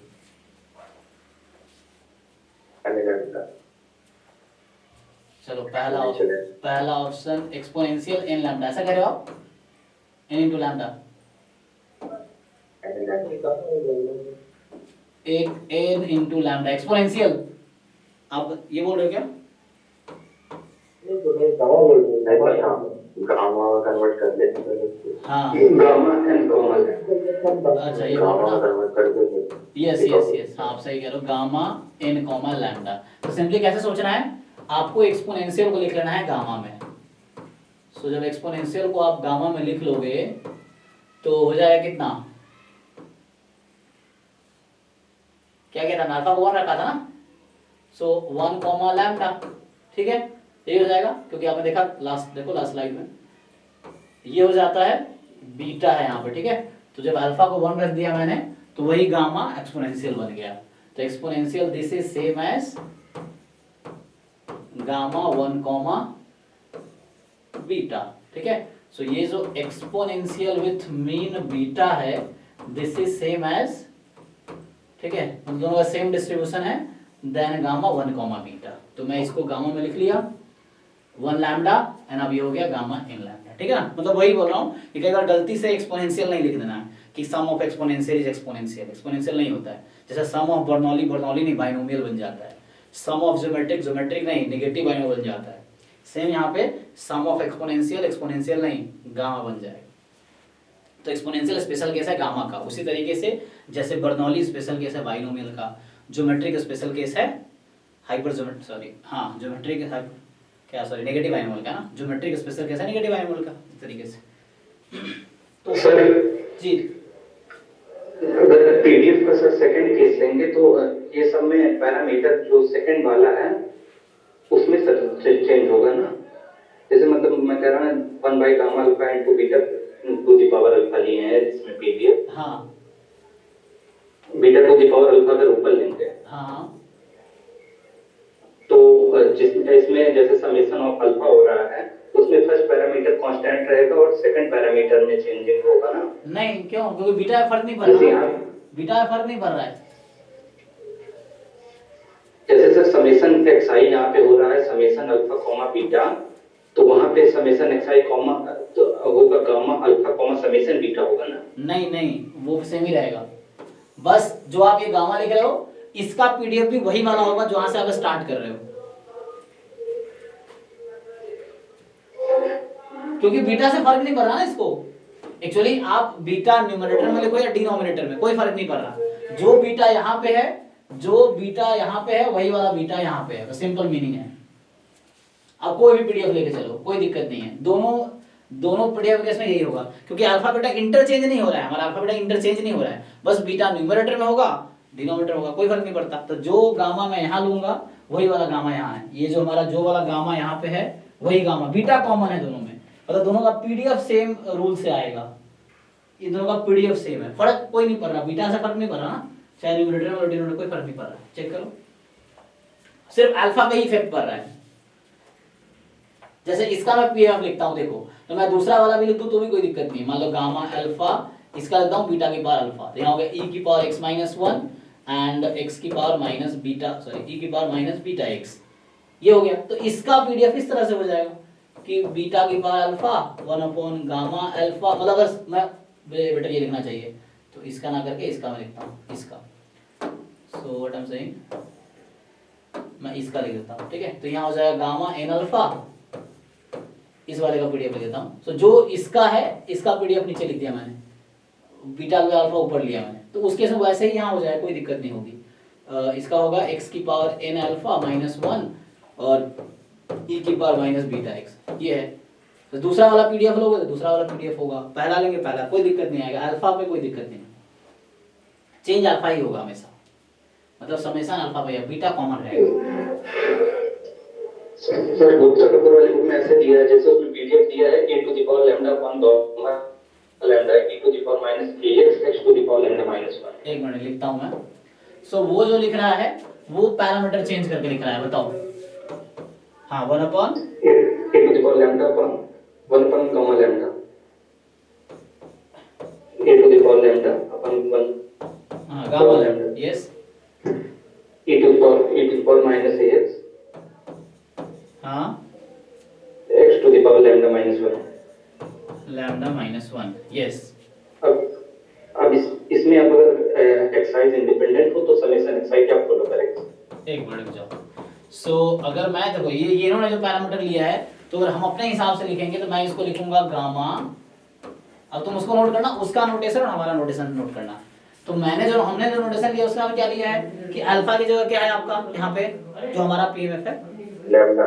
तो लैम्डा, और बीटा की जगह क्या है ए। चलिए, तो ये हमारा ईच एक्स आई ये हो गया, ईच एक्स आई का ये डिस्ट्रीब्यूशन है मेरा। तो हमारे रूल के हिसाब से जो समेशन एक्स आई होगा वो होगा गामा, क्या हो जाएगा एन लैम्डा कॉमा ए। तो इसका पीडीएफ क्या होगा, तो इसका मैं पीडीएफ लिख देता हूं। तो इसका जो पीडीएफ आएगा, मान लो y बोल देता हूं उसको मैं, सो होगा 1 अपॉन गामा एन लैम्डा ए की पावर एन लैम्डा x की पावर माइनस, ठीक है, जो a है वो उसका हमारा a ही है, तो माइनस ए एक्स एक्स की पावर एन लैम्डा माइनस 1। तो पीडीएफ उसने भी यही लिखा होगा, चेक करो, वो नोटेशन इंटरचेंज कर दिया होगा, ये यहाँ इसने इंटरचेंज कर रखा होगा, चेक कीजिए। लैम्डा कॉमा ए और गलती से लिख दिया था आपने। अच्छा गलती से एक लिख दिया। सर ये जो ई की पावर, सर ई की पावर, अरे यार क्या कर रहा हूँ ई की पावर यहाँ उल्टा कर दी, एक मिनट फिर से कर दिया रुक जा, सर, चेंज यहाँ पे एक मिनट में दोबारा चेंज करता हूँ, ठीक है। तो हमारे पास जो उसने लिखा है इसके पीडीएफ लिखा है मैंने, तो यहाँ e की पावर माइनस ए एक्स और y की पावर एन लैम्डा माइनस 1, ठीक है। अब चलो अब ये चेक करो जिनका डाउट था, क्या जो गुप्ता कपूर वालों का यही पीडीएफ है, नोटेशन उसने इंटरचेंज किए होंगे, हाँ या ना, देखो। Yes sir. तो मतलब कहने का मतलब लैम्डा ए और ए लैम्डा इक्वल है। देखो वो अपना नोटेशन है, उन्होंने अपना नोटेशन लिया है और बाकी काम भी अपना नोटेशन कर रहा है। विकरवत की अपना नोटेशन लिया, उसके हिसाब से काम कर रहा है। तो आपको ध्यान ये रखना है कि चेंज क्या होता है, ये जो x की पावर अल्फा माइनस 1 है ये वाला चेंज होगा, ये ध्यान रखना है ना, ये चेंज नहीं होगा कोएफिशिएंट वाला, सो ये चेंज होगा। सो मतलब वो अपना नोटेशन दिया है, उसका मर्जी, उसने गामा ए कॉमा लैम्डा लिखा होगा, हमने लैम्डा कॉमा ए लिखा है। तो हमें याद रखना है कि ओके पहला पैरामीटर पे समेशन हो रहा है, लेकिन उसके थ्योरम के हिसाब से याद रखोगे आप, तो आपको याद रखना पड़ेगा कि सेकंड पैरामीटर पे सम हो रहा है। फिर आपको ये भी याद रखना पड़ेगा कि उसके पैरामीटर के हिसाब से ये पीडीएफ, तो उसी में सब गलत हो जाता है। हाँ, तो इसीलिए होता है कि एक चीज को फॉलो करना चाहिए अपने हिसाब से, क्योंकि डिफरेंट बुक का डिफरेंट नोटेशंस हैं। तो गुप्ता कपूर का अलग नोटेशन हो गया, रोहतगी का अलग, ये मैं दिख रहा हूँ रोहतगी से लिख रहा हूँ। सो वीके रोहतगी में जो हमने लिखा है ये उसका ये नोटेशन है। तो वहां क्या है, जो आपका गुप्ता कपूर में ये जो पीडीएफ होगा उसको गामा अल्फा बीटा ना लिख के इसको गामा बीटा अल्फा लिख रहा होगा, ये चीज है। तो उस केस में वो सेकंड पैरामीटर पे समेशन लगाएगा, यहाँ मैं समेशन लगा रहा हूँ पहले पे, गुप्ता कपूर सेकंड पैरामीटर पे लगाएगा, वो बीटा उल्टा चेंज करके लिख रहा है, इसीलिए। तो प्रूफ आप करोगे तो वैसे ही होगा। तीसरा होता है कि एक बुक को फॉलो करना, सो वो थोड़ा समझना पड़ेगा आपको, कई बार बुक्स चेंज करके दिक्कत होती है। ठीक है, तो इसलिए मैं कह रहा हूँ पीडीएफ है ना, तुम एक पीडीएफ अपना हिसाब से तुम्हारा जो फेवरेट है वो फिक्स कर लो, सारा काम उससे ही हो जाएगा। कि तुम्हें जो ठीक लगता है, ये वाला ठीक लगा ये याद रखो, न्यूमरेटर वाला ठीक लगा वो याद रखो, उससे भी काम हो जाएगा। तो लेकिन उसी के हिसाब से आगे की चीजें रास्ता तय करना होगा तुम्हें, क्योंकि स्टार्टिंग में जो तुम लेके चल रहे हो पीडीएफ, तो आगे तुम्हें उसी के हिसाब से काम करना पड़ेगा, वरना फिर दिक्कत होगी तुम अगर पीडीएफ चेंज करती है तो। सो वो चीजें हैं, जैसे मैं ये स्टार्ट किया तो मैं आगे सारा थ्योरम इसके हिसाब से ही लिखूंगा, वो चीज है। तो ये पैरामीटर मतलब गामा अल्फा बीटा का मेरा मतलब ये है, जब हम लोग ये लिखते हैं कि गामा अल्फा बीटा, तो अभी मैं ये मतलब लेके चलूंगा कि ये हमारा पीडीएफ है।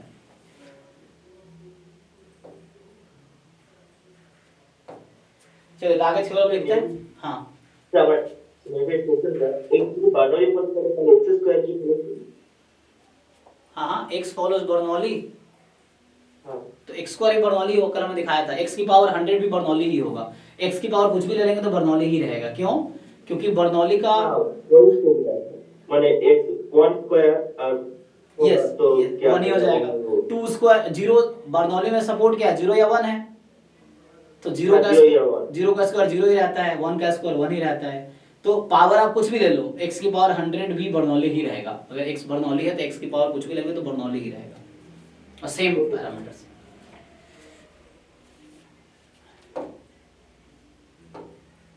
ओके, सो नेक्स्ट ये तो लिखा दिया, बाकी ऐसे ही है। काई स्क्वायर देखा ये जैसे अभी हमने जैसे मैं लिखा कि जैसे मैं उसी थ्योरम को रिपीट करूं अभी मैंने, क्योंकि तुम्हें पता है एक्सपोनेंशियल और काई स्क्वायर स्पेशल केस है गामा का, तो जो थ्योरम गामा के लिए ट्रू है वो एक्सपोनेंशियल और काई स्क्वायर के लिए भी होगा, लेकिन उल्टा सही नहीं है क्योंकि काई स्क्वायर स्पेशल केस है। तो जो काई स्क्वायर के लिए सही वो जरूरी नहीं कि काई स्क्वायर स्पेशल है, तो कुछ कंडीशनों से सेटिस्फाई करे जो गामा ना करे, लेकिन जो गामा के लिए ट्रू होगा तो वो काई स्क्वायर सेटिस्फाई कर लेगा। फॉर एग्जांपल क्या उल्टा बोल दिया मैंने, एक मिनट नहीं, इसमें बहुत दिक्कत है, मैं लिखता हूँ थ्योरम फिर समझ आया क्या कहना चाह रहा हूँ। सो थ्योरम ये है कि मैंने क्या किया यहाँ पे उल्टा लिखा ना, बोला मैंने शायद, जैसे एक्सपोनेंशियल था एक्सपोनेंशियल गामा बना लिया मैंने, अब गामा के हिसाब से मैंने ये थ्योरम कन्वर्ट कर लिया है ना, तो अब ये एक्सपोनेंशियल नहीं बनेगा, ये है ओके। हाँ मतलब exponential is special case of gamma, ठीक है ना, तो हमने इसके लिए थ्योरम बनाए तो वो पर्टिकुलर एक्सपोनेंशियल के लिए भी ट्रू होगा।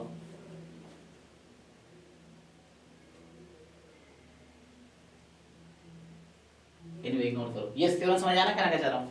तो हमने क्या किया, जैसे एक्सपोनेंशियल को लिखा मैंने गामा 1 लैम्डा, फिर हमने देखा कि समेशन जो होगा गामा n लैम्डा होगा। इस तरीके से ही अगर मैं काई स्क्वायर लिखता हूँ तो वैसे ही कन्वर्ट कर लेंगे जो मैं आगे लिखना चाह रहा हूँ। तो ये वर्ड्स ना कभी कभी, so let x1 x2 xn they are, चलो IID ले लेते हैं, सो दे आर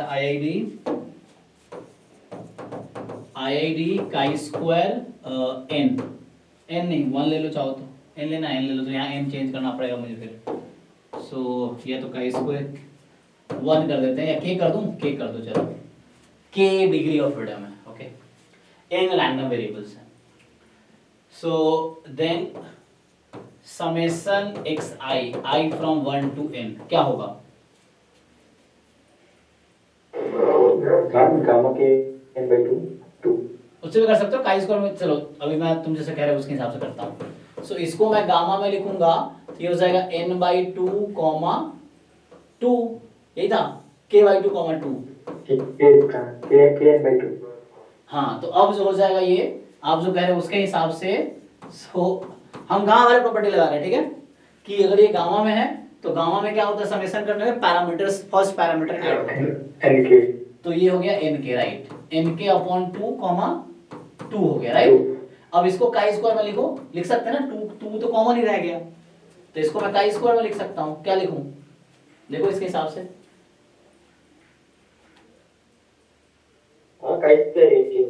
ठीक है ना, समझ पा रहे हो ना। सो सम ऑफ एक्सपोनेंशियल नहीं रहता है, लेकिन सम ऑफ काई स्क्वायर रहता है।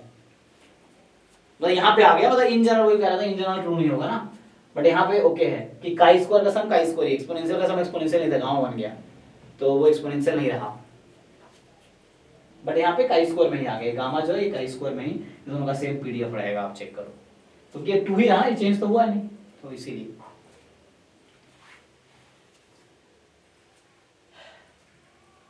है ना। तो इसमें रोल क्या है, रोल ये है, देखो यहाँ तुम नोट करोगे तो इसमें क्या है, यहाँ पे तुमने फर्स्ट पैरामीटर फिक्स किए थे एक्सपोनेंशियल के लिए, और गामा के लिए सेकंड पैरामीटर फिक्स हुआ था। ये तो वेरिएबल है ना, डिग्री ऑफ फ्रीडम के साथ चेंज होता रहेगा, लेकिन ये फिक्स हो गया। तो काई स्क्वायर के लिए क्या हुआ कि सेकंड पैरामीटर तुमने फिक्स कर दिया, चेंज नहीं होगा, तो इसीलिए ये काई स्क्वायर वापस आ जा रहा है। और यहाँ पे क्या हो रहा है, अल्फा तो 1 से इंक्रीज हो जा रहा है, समेशन करने पे n अल्फा हो जा रहा है, तो वापस 1 तो रहा नहीं, तो इसलिए एक्सपोनेंशियल नहीं रहा समेशन। तो ठीक है, ये हो गया। बाकी इसी को मैं अगर जनरलाइज करूं, ये पर्टिकुलर केस था। सो थ्योरम ये है कि मान लो ऐसा है कि लेट xi है काई स्क्वायर, मान लो यहाँ पे ri, r कोई नंबर है, r1 r2 r3 कोई नंबर है। So for all i from 1 2 3 dot dot dot up to n, okay, n random variables हमारे पास। So then summation xi i from 1 to n, ये क्या होगा,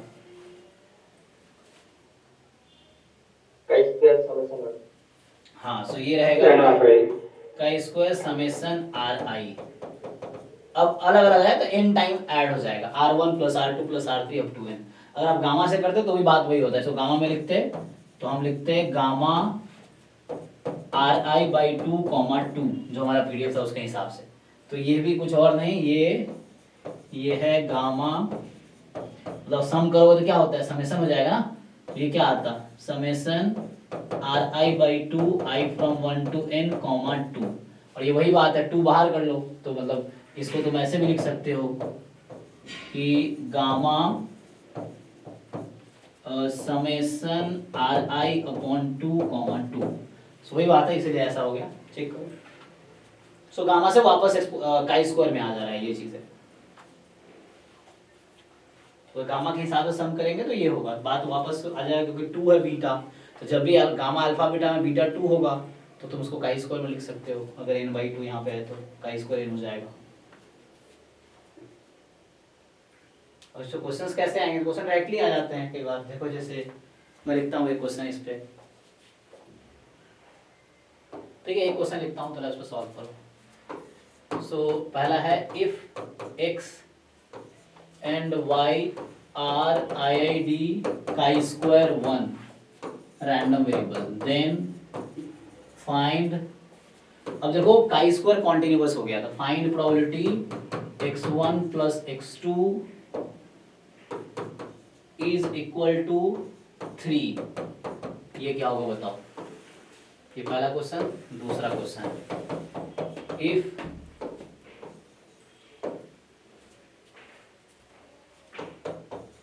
x and y are IID exponential with mean 2, ठीक है, mean 2 ना लेते, थोड़ा अलग करता हूँ मैं, mean 1, देन तुमसे पूछ रहा हूँ मैं, find probability x1 plus x2 is equal to 3, दोनों में सेम, चलो ट्राई करो।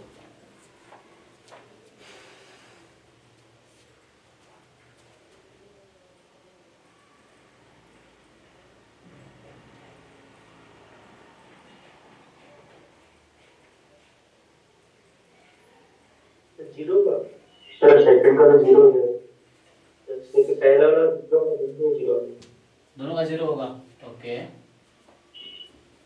अच्छा वो मैंने, हाँ मैं ध्यान नहीं दिया, ये तो कॉन्टिन्यूअस है दोनों, हाँ दोनों कॉन्टिन्यूअस रैंडम वेरिएबल, तो मैं थोड़ा सा इसको ट्विस्ट करता हूँ, सो लेस देन 3 कर दो, ठीक है, इसको भी, क्योंकि ये तो कॉन्टिन्यूअस है ना। चलो अब ट्राई करो। इधर x प्लस y आएगा प्रोबेबिलिटी का अंतर। अच्छा मैं यहाँ xy यहाँ x1 x2 लिख दिया, तो चलो ठीक है, यहीं पे चेंज कर दो, हाँ फीलिंग वही है, फीलिंग समझो। सो xy ठीक है, अब ट्राई करके देखो क्या आता है।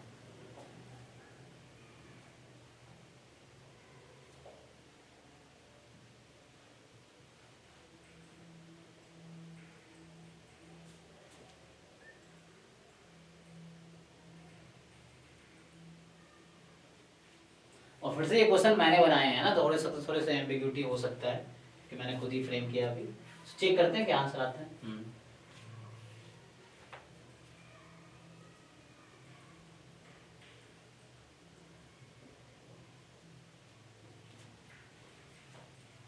Three by two E first का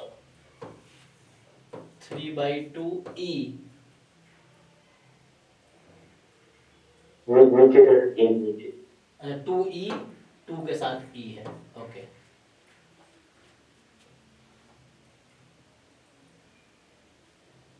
बाकी लोग बताओ।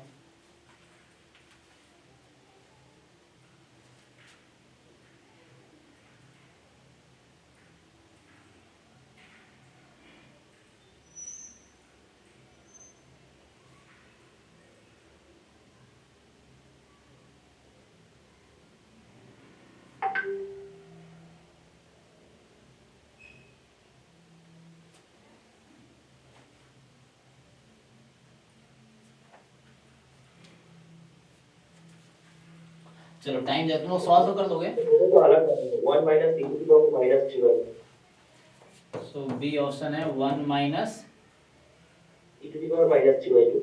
टोटल का, ना सिर्फ e का, सिर्फ e का, ओके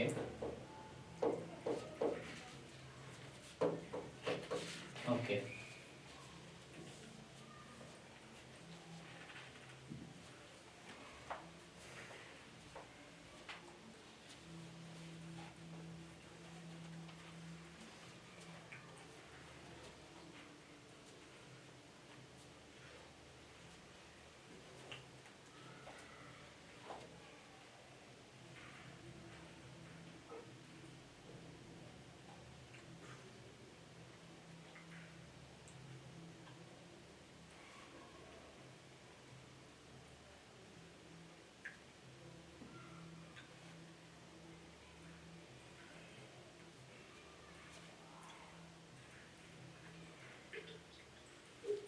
1 माइनस e की पावर 3 ये वाला है बी। माइनस 3। अच्छा ठीक है, चलो तो ये सिंपल है। यहाँ पे देखो इसको सॉल्व करता हूँ मैं। सो सॉल्यूशन ये है कि सिंपल आपको पता है कि x प्लस वाई क्या होगा, आईडी है तो काई स्क्वायर 2 अभी हमने देखा है, और काई स्क्वायर 2 तुम्हें बता ही रखा है ये कोइंसिडेंस है कि एक्सपोनेंशियल विद मीन 2 होता है। या सिंपल तुम काई स्क्वायर n का पीडीएफ लिखो और उस पीडीएफ में n को 2 रखो तो मीन तुम्हें ऐसा इसका पीडीएफ ये मिलेगा fx 1/2 e की पावर माइनस x/2। अब तुम्हें क्या करना है, इसको इंटीग्रेट करना है 0 से 3 में। अब देख लो है ना, मेन तो कॉन्सेप्ट यही था कि सम क्या होगा। सम में किसी को डाउट है तो बताओ, पिछले थ्योरम से यूज किया हमने काई स्क्वायर 1 काई स्क्वायर 1 मिलकर काई स्क्वायर 2 हो गया। काई स्क्वायर n का अगर पता है तुम्हें, या काई स्क्वायर नहीं तो गामा ही पता था, गामा से कर लो। जैसे भी तुम्हें पीडीएफ पता है तो गामा में हो जाएगा 4/2 गामा सॉरी n/2 ना, तो गामा 1,2 हो जाएगा। ठीक है ना, ये काई स्क्वायर 2 क्या 1,2 होगा, गामा n/2 1 गामा n/2 2 इसका स्क्वायर 2। ठीक है ना, सो दिस इज लाइक 2/2, मेरा मतलब ये है 2/2 2। ये करेक्ट है, गामा 1 2 लिखना आना बोलो भाई। ठीक है ना, बिल्कुल ज्यादा आसानी से हो जाएगा। काई स्क्वायर 2 एक्सपोनेंशियल 2। हाँ तो जैसे भी मैं बोल रहा हूँ काई स्क्वायर 2 गामा में क्या होता है, काई स्क्वायर n गामा में क्या होता है, ये बोलना चाह रहा हूँ। काई स्क्वायर जो n है यहाँ पे, काई स्क्वायर n को गामा में क्या लिखते हो तुम लोग, ये काई स्क्वायर n गामा में क्या होता है, यहाँ देखो अल्फा की जगह क्या है, हाँ n को n/2 2 है ना, तो ये थोड़ा याद रहेगा तो इजी रहेगा कई बार। So chi square n same as gamma n/2 2, exponential lambda is same as gamma 1 lambda, ये चीज है। ओके सो इसका अब तो हो जाएगा ना। अब इंटीग्रेट ही तो करना है, देख लो बाकी लोग वेरीफाई करें क्या बी ही आ रहा है, जस्ट 0 से 3 में आपको इंटीग्रेट करना है इसको। ओके अब यहाँ थोड़ा चैलेंज है, चैलेंज ये है 1 माइनस 4 e की पावर माइनस 3। हाँ सर इसका 1 माइनस 4 e की पावर माइनस 4 e की पावर माइनस 3। ओके चेक करते हैं। सो आपको बस समझना है सम क्या होगा। यहाँ मैंने दिया है एक्सपोनेंशियल विथ म्यू 1, तो एक्सपोनेंशियल इज सेम एज, हमने कहा तुम जैसे भी याद रखो exponential is same as gamma. आप जब अल्फा को 1 रख देते हो तो ये बीटा जो भी होता है एक्सपोनेंशियल वो बन जाता है। तो गामा 1,1 है अभी, थोड़ा सा प्रैक्टिस करके याद रहेगा, लिख लिख के देखो याद होगा, उस पर क्वेश्चन बना के देखो तो याद होगा। जैसे मैं बना रहा हूँ, जैसे क्वेश्चन मैंने खुद ही बनाया है, तो इससे तुम भी फ्रेम कर सकते हो चाहो तो, कैसे बोल सकते हैं तो ट्राई करना चाहो तो। सो गामा 1,1 है। अब इसका सम क्या होगा, तो हम जानते हैं जो सम होगा आईडी है, तो क्या होगा सम जी बताओ, कौन सा पैरामीटर ऐड होगा हमारे हिसाब से, 2,1। तो ये 2,1 जो हमने जो नोटेशन और पीडीएफ लिया है उसके हिसाब से ना, बुक्स में अलग अलग होते हैं तो कंफ्यूज नहीं होना उसको, तुम्हें देखना है क्या पीडीएफ है क्या नोटेशन है, फिर उसके हिसाब से। सो x प्लस वाई गामा 2,1। अब इसका मान लो इसका नया नाम मैं रख दूं, सपोज कुछ भी रख दो, w रख दूं मान लो, तो इसका पीडीएफ क्या है w का x के टर्म में, तो ये तो इजीली लिखा जा सकता है 1/गामा 2, गामा 2 तो 1 ही होता है। ठीक है, फिर बीटा की पावर खत्म हो गया ये तो। सो ये अच्छा ये काई स्क्वायर में ही आ गया ना, ये भी तो इतना क्यों कर रहा हूं मैं, डायरेक्टली इसको काई स्क्वायर में लिख सकते हैं कि नहीं बताओ, काई स्क्वायर में क्या लिखूं इसको मैं, क्योंकि बीटा 1 हो गया, लेकिन नहीं बीटा 2 होना चाहिए काई स्क्वायर के लिए, रस नहीं होगा, काई स्क्वायर के लिए बीटा 2 होना चाहिए, 1 है तो फिर मुझे पीडीएफ लिखना पड़ेगा इसका।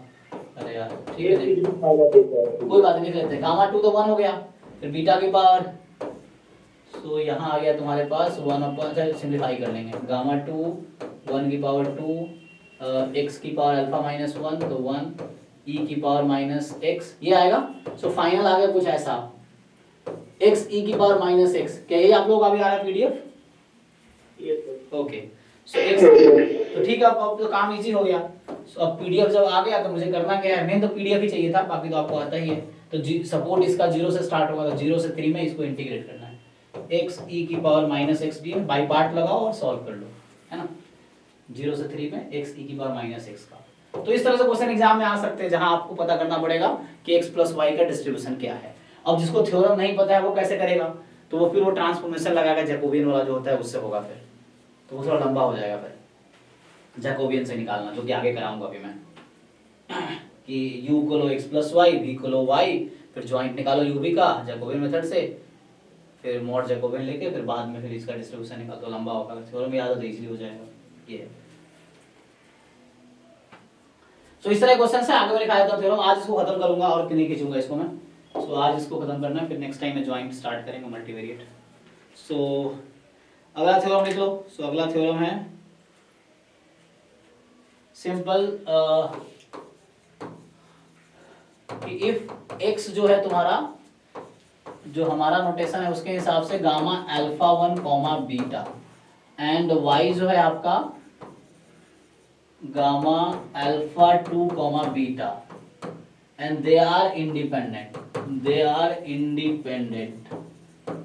ठीक है, तो ये दोनों क्या है, इंडिपेंडेंट है।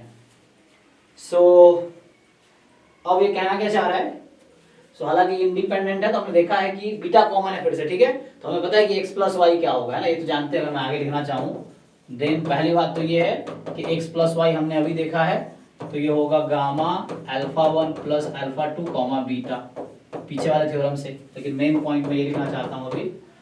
So x gamma alpha 1 beta है, y गामा अल्फा 2 बीटा है, दोनों इंडिपेंडेंट है, तो सम जो होगा गामा ही होगा, parameter alpha 1 plus comma beta होगा। एंड जो नेक्स्ट स्टेटमेंट है मेन ये है कि जो x प्लस वाई है एंड x अपॉन वाई है, ठीक है, x अपॉन वाई एक नया रैंडम वेरिएबल है, ये दोनों इंडिपेंडेंट होगा।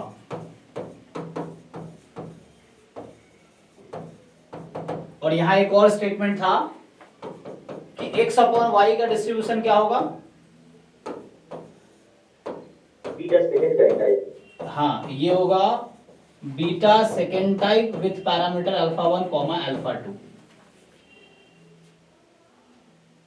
ओके, और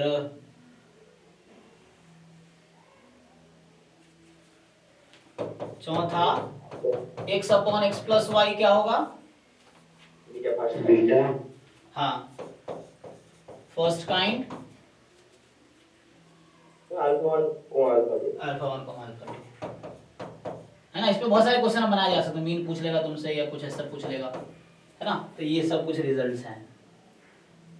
देखो अब यहाँ पे क्या होता, ओके ठीक है, अब मैं इस पे एक क्वेश्चन लिखता हूँ, मतलब एग्जाम में इस पे कई सारे क्वेश्चंस आए हैं, गेट में भी आए हैं पिछले साल, है ना।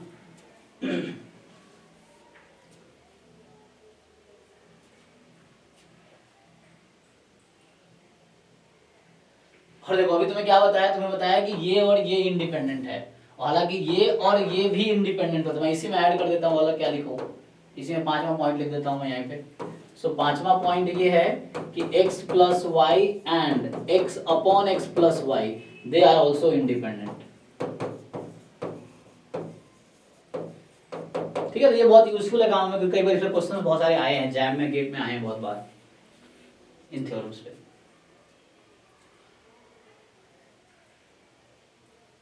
ठीक है, तो x plus y, x upon y independent है, x upon x plus y और x प्लस वाई इंडिपेंडेंट है।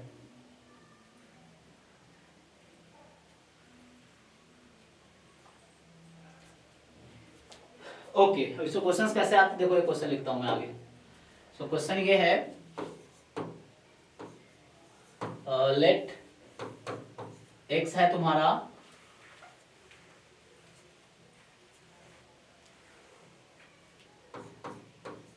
काई स्क्वायर मान लो 2 है ना, y है chi square 4 and they are independent. Then तुमसे अगर पूछा जाए, ठीक है, पहला तुमसे पूछा जाए x अपॉन वाई का मीन क्या होगा, सिंपल। दूसरा तुमसे पूछा जाए mean of x upon x plus y, ठीक है। तीसरा अगर पूछ ले वेरिएंस ऑफ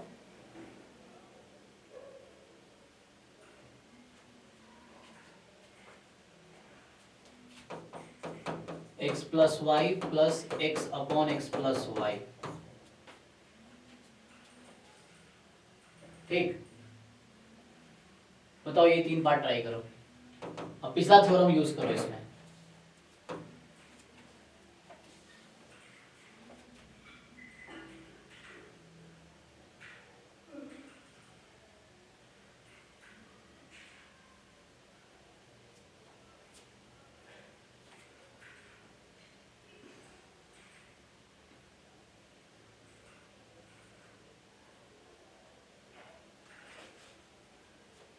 ये तो हो जाएगा। तो x अपॉन वाई डायरेक्टली तुम उसमें कन्वर्ट कर सकते हो, गामा से करना गामा में, क्योंकि तुम्हें पता है ये गामा में, अगर तुम्हें गामा में ले जाना है तो गामा कॉमा ये हो जाएगा 2 कॉमा नहीं गामा 1 कॉमा क्या कर रहा हूँ, गामा स्क्वायर n क्या होता है n/2 कॉमा क्या, सो n/2 1 कॉमा 2, ठीक है। और ये हो जाएगा गामा n/2 2 कॉमा 2, अगर जरूरत पड़ी तो, अदरवाइज डायरेक्टली कर सकते हो।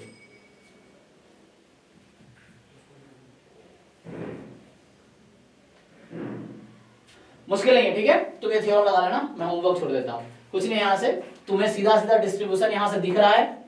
अब इस डिस्ट्रीब्यूशन का मीन वेरिएंस तुम्हें पता ही है, तो उससे निकाल लेना, ठीक है सीधा। अब यहाँ जी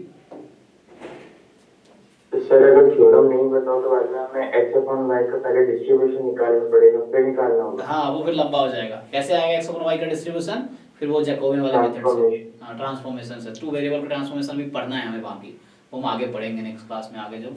तो 2 वेरिएबल को अभी तक जो हमने पढ़ा था वो सिर्फ 1 वेरिएबल का ट्रांसफॉर्म था कि y बराबर सिर्फ उसमें x ही था। अब क्या होगा, एक्स वाई होगा, तीसरा जेड आएगा, जेड में एक्स वाई दोनों है, तो जेड का डिस्ट्रीब्यूशन कैसे आएगा वो है। तो नहीं याद है फिर बहुत लंबा हो जाएगा, फिर इसको तुम्हें पहले डिस्ट्रीब्यूशन निकालना फिर मीन वेरिएंस निकालना पड़ेगा। यहाँ क्या किया हूँ मैं, क्योंकि दोनों इंडिपेंडेंट है जी। पहले का ओके, दूसरे का भी 1/2। अब ये अलग अलग कर सकते हो, 3/4 प्लस 1/8। इंडिपेंडेंट है तो अलग अलग कर सकते हैं हम जस्ट, है ना। टोटल कितना आ गया, 3/4 प्लस 1/8। बाकी लोग वेरीफाई करना, ठीक है, जस्ट मैं छोड़ देता हूँ। 18 ओके 18 फाइन फाइन। सो अब ये कैलकुलेशन कर लेंगे, है ना। सर फर्स्ट का मीन 1 आ रहा है। हाँ वही अब दिक्कत है, बट तुम मुश्किल नहीं है उसको ट्राई करो।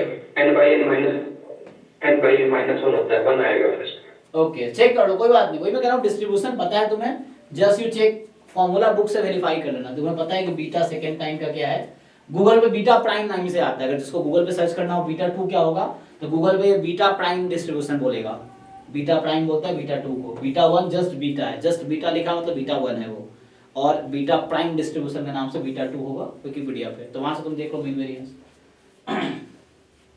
बीटा सेकंड काइंड का सर वेरिएंस का फार्मूला क्या होता है? देखो तुम क्या है, कोई बताओ। ठीक है, ये सेकंड टाइम का हाँ alpha plus beta minus 1। Second kind कहाँ जरूरत है यहाँ पे, तुम्हें सेकंड काइंड जरूरत है नहीं यहाँ पे, तो बीटा सेकंड है ना काइंड सर जरूरत। कहाँ, ये फर्स्ट काइंड हो जाएगा ना। सर फर्स्ट वाले अच्छा वेरिएंस की बात है। हाँ वेरिएंस वाला जो टर्म है, वेरिएंस की कहाँ जरूरत पड़ेगी यहाँ पे, बस मेन पूछा है, मतलब निकाल सकते हो तुम, कोई दिक्कत नहीं। फॉर्मूला अवेलेबल है मार्केट में, तुम्हें याद रखना पड़ेगा, है ना। वो चीज़ है, बुक में अवेलेबल है, ऑनलाइन अवेलेबल है, तुम चेक करो। तो ये खुद इसको सॉल्व करके देखो क्या आता है, आराम से करके। आगे बढ़ता हूँ थ्योरम में, ठीक है, क्योंकि कुछ है नहीं इसमें, ये थ्योरम लगाना है, डिस्ट्रीब्यूशन पता है। अब ये बीटा का क्या है तुम देखो बुक में क्या है, तुम्हें क्या याद है उसको अप्लाई करो। सो आगे थ्योरम क्या है, हमने मेमोरियस प्रॉपर्टी पहले ही बता रखा तुम्हें कि जो एक्सपोनेंशियल है कॉन्टिन्यूअस में और ज्योमेट्रिक डिस्क्रीट में सेटिस्फाई करता है, तो दोबारा नहीं लिखाता हूँ। फिर जैसे अगर ऐसा है कि मान लो थ्योरम में लिख देता हूँ कि x1 x2 xn they are मान लो IID exponential let's say lambda है, तो जो कि हो गया गामा 1 कॉमा लैम्डा, है ना। तो एक्सपोनेंशियल विथ मीन लैम्डा बोलता हूँ मैं, so exponential with mean lambda, ठीक। तो ये गामा 1 कॉमा लैम्डा ही होगा हमारे नोटेशन के हिसाब से। तुमने ये देखा अभी, जस्ट तुमने देखा है ना। सो हमने तो अभी देखा था समेशन एक्स आई, उसका रिपीट कर रहा हूँ ना। सो ये हो गया था gamma n comma lambda, it's fine. जो मैं अभी लिखना चाह रहा हूँ वो ये है कि जो मिनिमम होगा इन सब का, मिनिमम फर्स्ट ऑर्डर स्टैटिस्टिक्स, है ना। सो जिसको बोलते हैं फर्स्ट ऑर्डर स्टैटिस्टिक्स, तो ये भी एक्सपोनेंशियल ही होगा विथ मीन n लैम्डा, या गामा में लिखोगे तो ये होगा gamma 1 comma n lambda, right.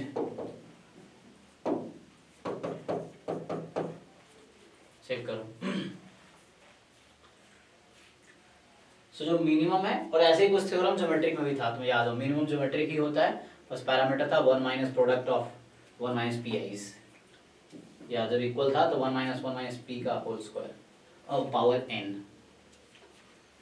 तो ये उसी का कंटिन्यूअस में एक्सपोनेंशियल है ये।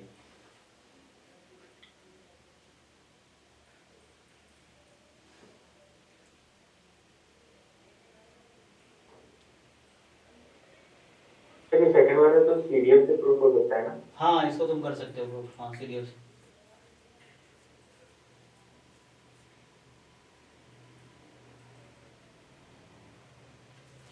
Okay, so next theorem is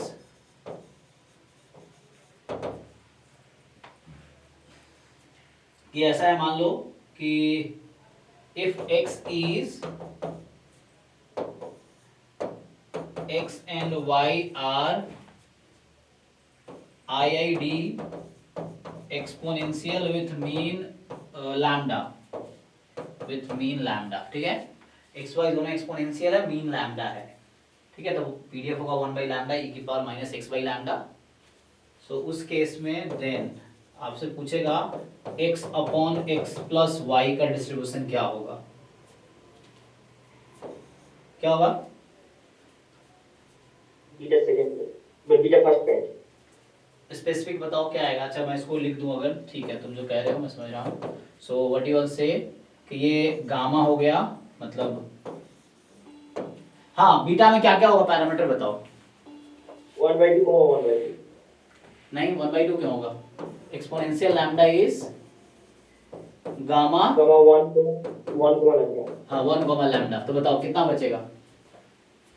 sorry 1 हाँ तो तुम जो बोल रहे हो बीटा 1 ये कहाँ से बीटा बोल रहे हो? पिछले थ्योरम से। ये बीटा कैसे बोल रहे हैं? यहाँ से, ठीक है ना। सो इस थ्योरम से, ये जो थ्योरम है तुम्हारा इस थ्योरम से, क्योंकि ये जो गामा था ये जस्ट एक्सपोनेंशियल गामा ही है तो उसके लिए लगा रहे हैं। तो जो एक्सपोनेंशियल है वो गामा ही है, गामा 1 है, 1 लैम्डा है, तो गामा 1 लैम्डा है, तो बीटा 1,1। बीटा 1,1 किसके इक्वल होता है? डिस्ट्रीब्यूशन यूनिफॉर्म 0,1 के इक्वल आएगा, ठीक है। So x upon x plus y, तो ये उसी थ्योरम का एक्सटेंशन हो गया या स्पेशल केस टाइप का हो गया। जब तुम एक्सपोनेंशियल ले लिए, एक्सपोनेंशियल जस्ट गामा, सो इस केस में x upon x plus y uniform 0,1 होगा या बीटा 1 हो जाएगा। और बीटा 1 का पीडीएफ सेम है यूनिफॉर्म 0,1 के पीडीएफ के, लाइक chi स्क्वायर 2 है सेम पीडीएफ है एक्सपोनेंशियल विद मीन 2,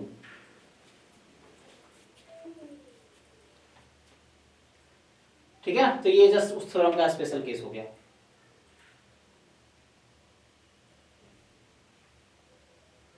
एक्सपोनेंशियल वाली प्रॉपर्टी होती है, exponential 2 is equal to chi square 2, ये सिर्फ 2 के लिए होती है। हाँ सिर्फ 2 के लिए, हाँ ये सिर्फ 2 के लिए कोइंसिडेंस है। जैसे यहाँ पे बीटा में भी सिर्फ 1 के लिए ही है, बाकी नहीं होगा। सो इस तरह कोइंसिडेंस है वो।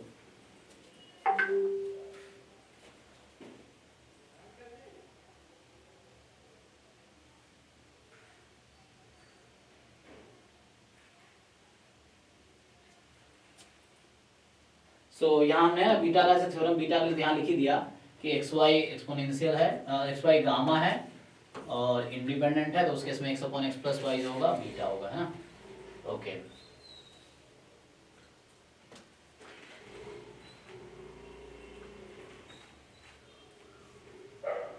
सो जैसे मैं ये क्वेश्चन लिखा था, इसमें अगर मैं एक और वेरिएबल इंट्रोड्यूस कर देता, मान लो ऑल्सो इसमें होता कोई, देखो ये तो तुम आंसर मैच कर लेना।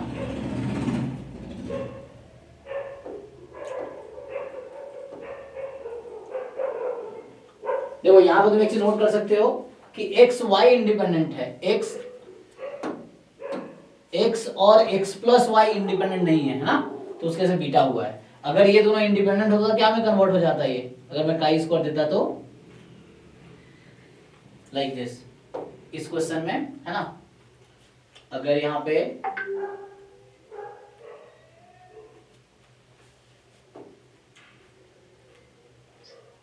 बीटा 2, मतलब ये कहना चाह रहा हूँ जैसे तुम जानते हो ना काई स्क्वायर 2 अपॉन काई स्क्वायर मान लो 3 है, या चलो जैसे मान लो काई स्क्वायर 2 अपॉन काई स्क्वायर 3 है, तो इसको तुम एफ के टर्म में हम कब लिख सकते हैं? क्या कंडीशन है एफ लिखने के लिए? हाँ, इन दोनों को इंडिपेंडेंट होना पड़ेगा, है ना। अगर इंडिपेंडेंट नहीं है तो फिर उसके से फिर हमें वो जो पीछे थ्योरम था उस तरह देखना पड़ेगा x upon x plus y type का, कि काई स्क्वायर 2 लिख दो, काई स्क्वायर 1 लिख दो, फिर उसको तुम उसमें कन्वर्ट कर सकते हो, ठीक है ना। सो अगर ये दोनों इंडिपेंडेंट है तो f में होगा, इंडिपेंडेंट नहीं होगा तो तुम इसको क्या करो, काई स्क्वायर 2 प्लस काई स्क्वायर 1 इस तरीके से वो करके इंडिपेंडेंट बना के एंड देन मतलब बीटा में कन्वर्ट हो जाएगा समाउ। सो इस तरह के क्वेश्चंस आए हैं जहां कंफ्यूज हुए बच्चे कि f होगा या बीटा होगा। तो उसका सिंपल लॉजिक ये है कि यहाँ तुम्हें दिख रहा है कि जब x upon x plus y है तो यहाँ x y इंडिपेंडेंट है, x and x plus y independent नहीं है ना, वो चीज है। अगर वैसा केस आता है दोनों इंडिपेंडेंट वाला और काई स्क्वायर है तो तुम f में कन्वर्ट कर सकते हो, वो चीज है। तुम्हें पता ही है, उसमें एक रिमाइंड करा रहा हूँ। सो कुछ क्वेश्चंस करोगे जैम और गेट वाले अलग आइडिया है। हाँ हम लोग क्या काई स्क्वायर 1 प्लस काई स्क्वायर 2 लिख नहीं, ऐसे नहीं, वहां दिया होगा, मैं ये बोल रहा हूँ ऐसे नहीं डायरेक्टली नहीं कर सकते। मैं समझा रहा हूँ कि वैसा होगा, मान लो x y z 3 डिस्ट्रीब्यूशन है, suppose x y z are 3 distribution and they are independent, ठीक है। सो मैं इस तरह कहना चाह रहा था कि अगर ऐसा होगा कि x is suppose chi square 1 है ना, y is chi square 2 and z is chi square 3 and they are independent, ठीक है। सो इस केस में अगर आपसे पूछा जाए x upon x plus y और होगा x upon y plus z, अब देखो so x upon x plus y को किस में कन्वर्ट करोगे? क्या वो f में कन्वर्ट हो सकता है? नहीं। और ये सेकेंड वाला सेकंड वाला तो कुछ भी नहीं, y plus z y plus z क्या आएगा? सेकंड वाला सर आएगा। ठीक है ना। तो ये देखो ये हो जाएगा तुम्हारा काई स्क्वायर 1 और ये है chi square 2 plus 3 5 and they are independent. तो तुम थोड़े से एडजस्टमेंट करके so you can write 1/5 chi square नहीं f, यहां तुम लिख सकते हो f1,5 यस नो, ये तो लिख सकते हैं। देख सकते हैं। अब यहाँ पे देखते हैं। सो यहाँ जो ये काई स्क्वायर 1 है और ये जो काई स्क्वायर 1 प्लस काई स्क्वायर 2 है। सो अब दिक्कत ये है कि these are not independent, you can not write in terms of f। यहाँ f के टर्म में लिख दिया मैंने, but we can not write in terms of f। तो यहाँ मुझे क्या करना पड़ेगा? हाँ, बीटा लगाना पड़ेगा, है ना। सो ये बीटा हो जाएगा। अब तुम इसको कन्वर्ट कर लो उसमें। तो जैसे ये बीटा चेंज करके सर बीटा बताना लेते, ठीक है ना। तो ये गामा में तुम्हारा काई स्क्वायर 1 गामा में क्या होगा? 1/2 यस यस, गामा 1,2 गामा 3/2 हाँ। तो इस केस में इसको क्या लिखूं मैं? माइक को म्यूट करने को बोलते हैं किसी का। हाँ म्यूट, एक बार बोलिए तो म्यूट कर लो, माइक आ रहा है आपका आवाज, ठीक है ना। तो ये बीटा 1/2,1 हो गया।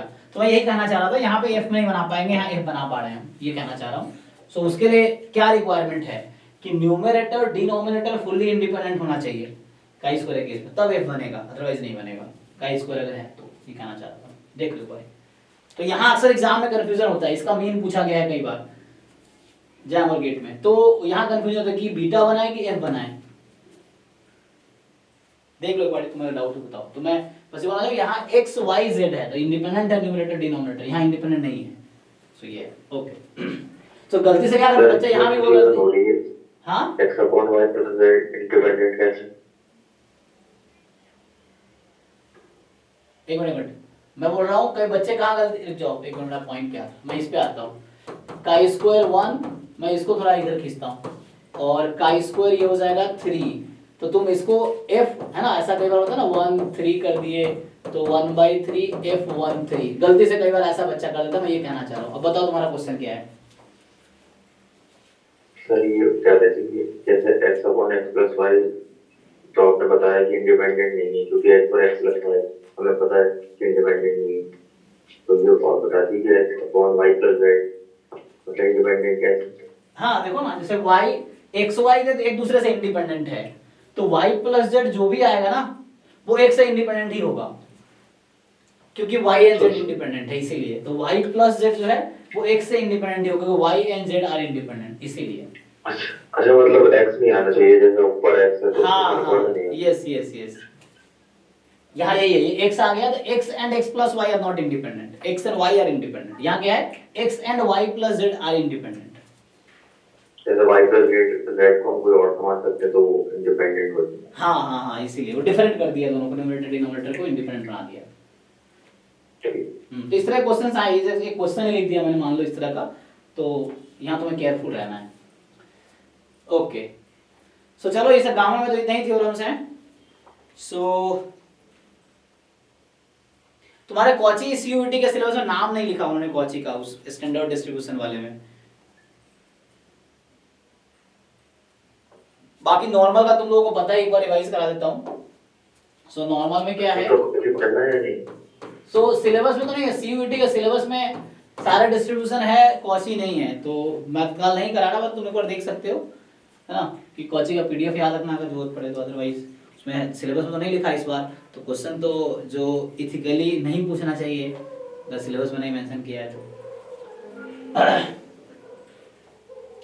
सो नॉर्मल डिस्ट्रीब्यूशन में क्या है कि आप लोग जानते हो कि जस्ट इसका नोटेशन है नॉर्मल म्यू सिग्मा स्क्वायर, और पीडीएफ में लास्ट टाइम लिखा था मीन वेरिएंस एमजीएफ, सब लास्ट टाइम लिख चुके हैं। तो सीधा थ्योरम पे आते हैं। सो एक थ्योरम जस्ट ये है कि अगर x आपका नॉर्मल म्यू सिग्मा स्क्वायर है, ये ट्रांसफॉर्मेशन है ना। So simply x minus mu by sigma, just क्योंकि सिंगल रैंडम वेरिएबल है ना, ये सिंगल रैंडम वेरिएबल की बात कर रहा हूँ। तो ये आपने इसका नाम रखा z, है ना, क्योंकि ये फेमस है z के नाम से। तो आपको पता है कि x normal mu sigma square है, तो सिंपली हमने मीन घटाए और स्टैंडर्ड डेविएशन से डिवाइड किया। तो उस केस में ये हो गया कितना, नॉर्मल 0 1, ये आप जानते हैं सब लोग, ठीक है। दूसरा इसी का एक्सटेंशन ये है, अक्सर जो यूज होता है कि मान लो let x1 x2 xn they are IID normal mu sigma square, so then x bar minus mu. Actually यहाँ मैंने x बार लिख दिया, तो x बार का जब आप मीन निकालते हो तो म्यू आता है, x बार का वेरिएंस कितना आता है कोई बताओ, x बार का sigma square by n, standard deviation sigma by root n आता है, इसलिए यहाँ डिवाइड होता है क्योंकि x बार का standard deviation sigma by root n आएगा। एंड अब इसका डिस्ट्रीब्यूशन नॉर्मल 0 1 होता है। सो ये भी काफी यूज होता है, ठीक है। फिर तो यहाँ पे कुछ नोटेशंस ये है कि like you know x bar का मीनिंग आपको पता है कि 1/n समेशन xi है, और s स्क्वायर जो है 1/n minus 1 summation xi minus x bar whole square है, इस तरीके से, है ना। सो ये है। सो इस केस में एक और ये है कि n minus 1 s square by sigma square, क्या होता है डिस्ट्रीब्यूशन इसका, का स्क्वायर n माइनस 1। और तीसरा पॉइंट ये है जो अभी रिसेंटली हमने यूज भी किया था लास्ट क्लास में कि x bar and s square are independent, ये दोनों इंडिपेंडेंट होते हैं नॉर्मल पॉपुलेशन के लिए, ठीक है। सो तो ये मिक्स हो गया ऐसा लग रहा है, थोड़ा सा इसको नीचे लिख देता हूँ। सो यहाँ है सिग्मा स्क्वायर, और ये जो तीसरा पॉइंट मैं लिख रहा था x bar and s square are, ठीक है, इंडिपेंडेंट। तो ये 3 थ्योरम है जो अक्सर यूज होते हैं नॉर्मल केस में।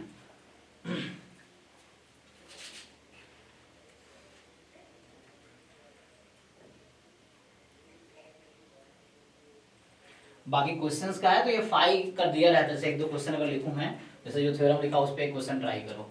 तो सिंपली क्या होता है कि मान लो if x is normal 4,16 then find the probability mod x minus 5 less than 2। बताओ इसका क्या आएगा 5 के टर्म में, बताओ 5 पता है आप लोगों को क्या होता है। तो ट्राई करके देखो क्या वेल डिफाइंड है पहले तो।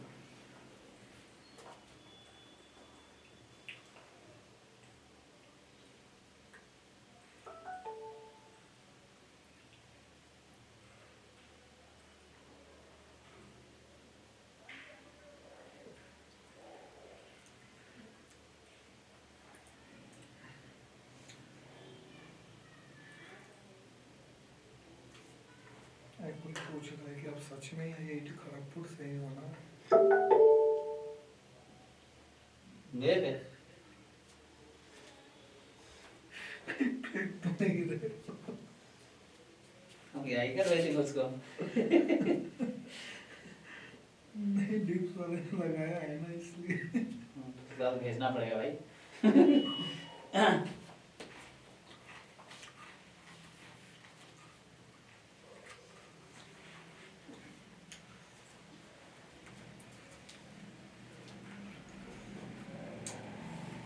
अरे इतना टाइम लगेगा? 5 के टर्म में बताओ डायरेक्टली क्या आया।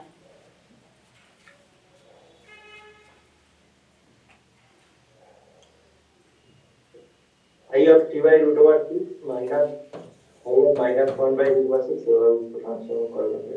ओके हाँ, तो मतलब 5 के टर्म में कुछ आ जाएगा, देख लो। तो ये इजी है, जस्ट मैं एक बार दिखा रहा हूँ उन लोगों को जो डर लगता है इस तरह क्वेश्चन देख के कैसे सॉल्व करेंगे। तो सिंपली कुछ नहीं है, जब ऐसे क्वेश्चंस हो तुम्हें स्टैंडर्ड नॉर्मल टेबल या तो दिया होगा क्वेश्चन में, या नहीं तो तुम्हें 5 की डायरेक्ट वैल्यू दी होगी। तो जहां में तो वैल्यू दी होती है डायरेक्टली। सो इसको खोल लो मॉड को, तो क्या होगा x - 5 less than 2 more than -2 and अब x की 5 ऐड कर लो तो यहाँ 7, यहाँ हो गया तुम्हारा कितना 3। अब यहाँ से क्या करोगे, मीन घटाओ और स्टैंडर्ड डेविएशन से डिवाइड करो। x minus mu upon sigma, वो सिग्मा स्क्वायर है, ये म्यू और सिग्मा स्क्वायर था। तो यहाँ से कितना आ गया, 4 घटा दो तो ये 3/4 और यहाँ -1/4 चेक करो। सो ये z हो गया तुम्हारा, हाँ 5 of 3/4 -1/4। इसको चेंज भी कर सकते हो तुम, क्योंकि 5 of माइनस k होता है 1 - 5 k होता है, तो तुम ये भी यूज कर सकते हो जहाँ k मोर देन 0 है।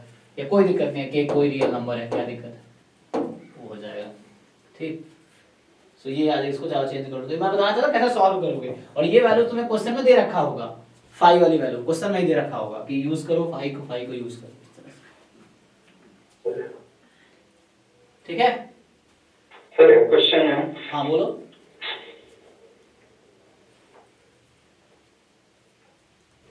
क्या क्वेश्चन है सर जैसे कि यहाँ इसमें आपने बोला कि x bar minus mu by sigma by root 10 follow कर रहा है नॉर्मल 0 बार जी। तो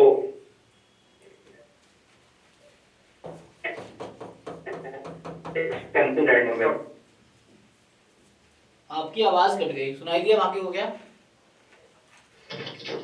कह रहा हूँ सर, इसमें आपने लिखा है x1 to xn जो है n रैंडम वेरिएबल है और x bar minus mu by sigma by root 10 follow कर रहा है नॉर्मल 0 1। जी। तो ये और CLT सेम हो गया, CLT में कुछ। हाँ तो यहाँ पे क्या है कि एक्चुअली पॉपुलेशन नॉर्मल है तब ऐसा हो रहा है। CLT कहता है कोई भी पॉपुलेशन हो तो ऐसा होगा, लेकिन थोड़ा अलग है। आप यहाँ देखोगे मैंने क्या लिखा है कि इसका डिस्ट्रीब्यूशन, यहाँ n पे कोई रेस्ट्रिक्शन नहीं है। यहाँ पे n 1 होगा, 2 होगा, 3 होगा, 4 होगा, 5 होगा, 100 होगा, सब चलेगा। लेकिन CLT में n टेंड्स टू इन्फिनिटी होना चाहिए। समझ आया? अब CL तो उसमें हमेशा 5 of b minus 5 of a नहीं कर सकते? नहीं, आप ये मेथड सिर्फ नॉर्मल में लगा सकते हैं। ये जो मैंने किया ये सिर्फ नॉर्मल में ऐसा कर सकते हैं आप। मतलब ये जो मैंने भी यहाँ नॉर्मल था, कोई और डिस्ट्रीब्यूशन, हाँ और कोई डिस्ट्रीब्यूशन होगा तो 5 of b minus 5 of a नहीं कर सकते। नहीं कर सकते, हाँ सही क्वेश्चन पूछा आपने। आप ऐसा नहीं कर सकते, ऐसा नॉर्मल है तभी कर सकते हैं आप। तो वैसा करते कब है, जब यहाँ लिखा होता है limit n tends to infinity, तब आप किसी को भी कर सकते हैं। यहाँ पे x बार माइनस म्यू होता है तो वहां limit n tends to infinity लिखा होता है, ठीक है। जैसे यहाँ देखो, तो ये जो आपने कहा है ये यहाँ पे n कुछ भी हो सकता है, तो ये नॉर्मल 0 1 है, लेकिन क्योंकि पॉपुलेशन नॉर्मल है इसीलिए। लेकिन बाकी डिस्ट्रीब्यूशन में इसको नॉर्मल बनने के लिए n को इन्फिनिटी होना पड़ेगा, ठीक है। Yes sir. हाँ तो ये पॉइंट है।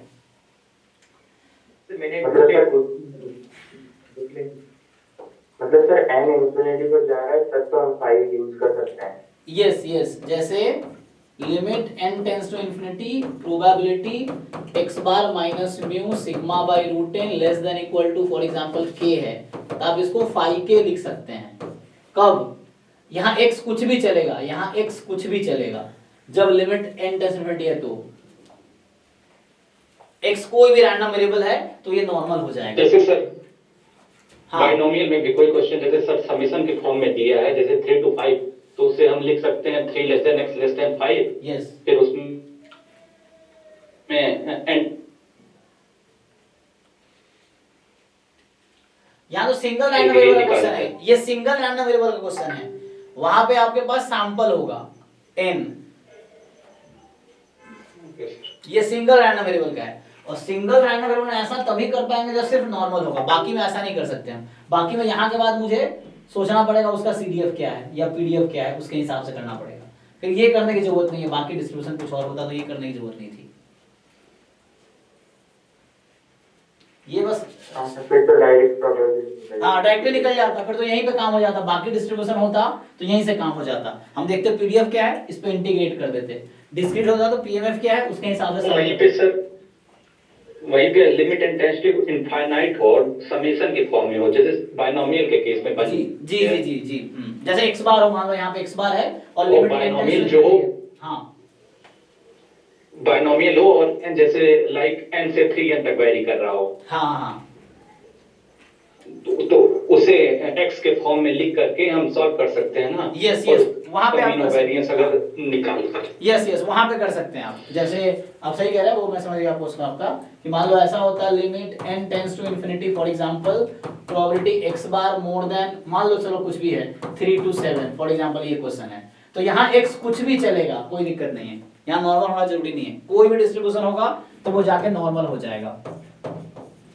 वो सेंट्रल लिमिट थ्योरम कहता है कि इसका mu sigma by root n करो 7 minus mu sigma by root n 3 minus mu तो मैडम से कंटीन्यूअस में डिस्क्रीट कंटीन्यूअस में लाना है 0.5 जो प्लस करके वो कंटिन्यूटी करेक्शन कहना चाह रहे हैं आप।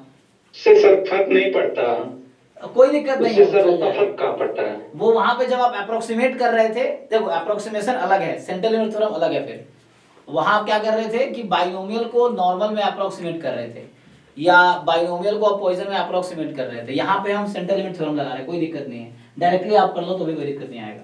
तो यहाँ पे क्या हो गया, तो अब ये z बन गया, ये भी z बन जाएगा और यहाँ कोई क्वांटिटी मान लो अल्फा आ गया, यहाँ बीटा आ गया, सो ये हो गया। अब ये आ गया 5 बीटा माइनस 5 अल्फा। यहाँ x इज एनी डिस्ट्रीब्यूशन, यहाँ नॉर्मल होना जरूरी नहीं है, ये चीज है। नॉर्मल भी है तो भी ओके है, मतलब ये चीज है।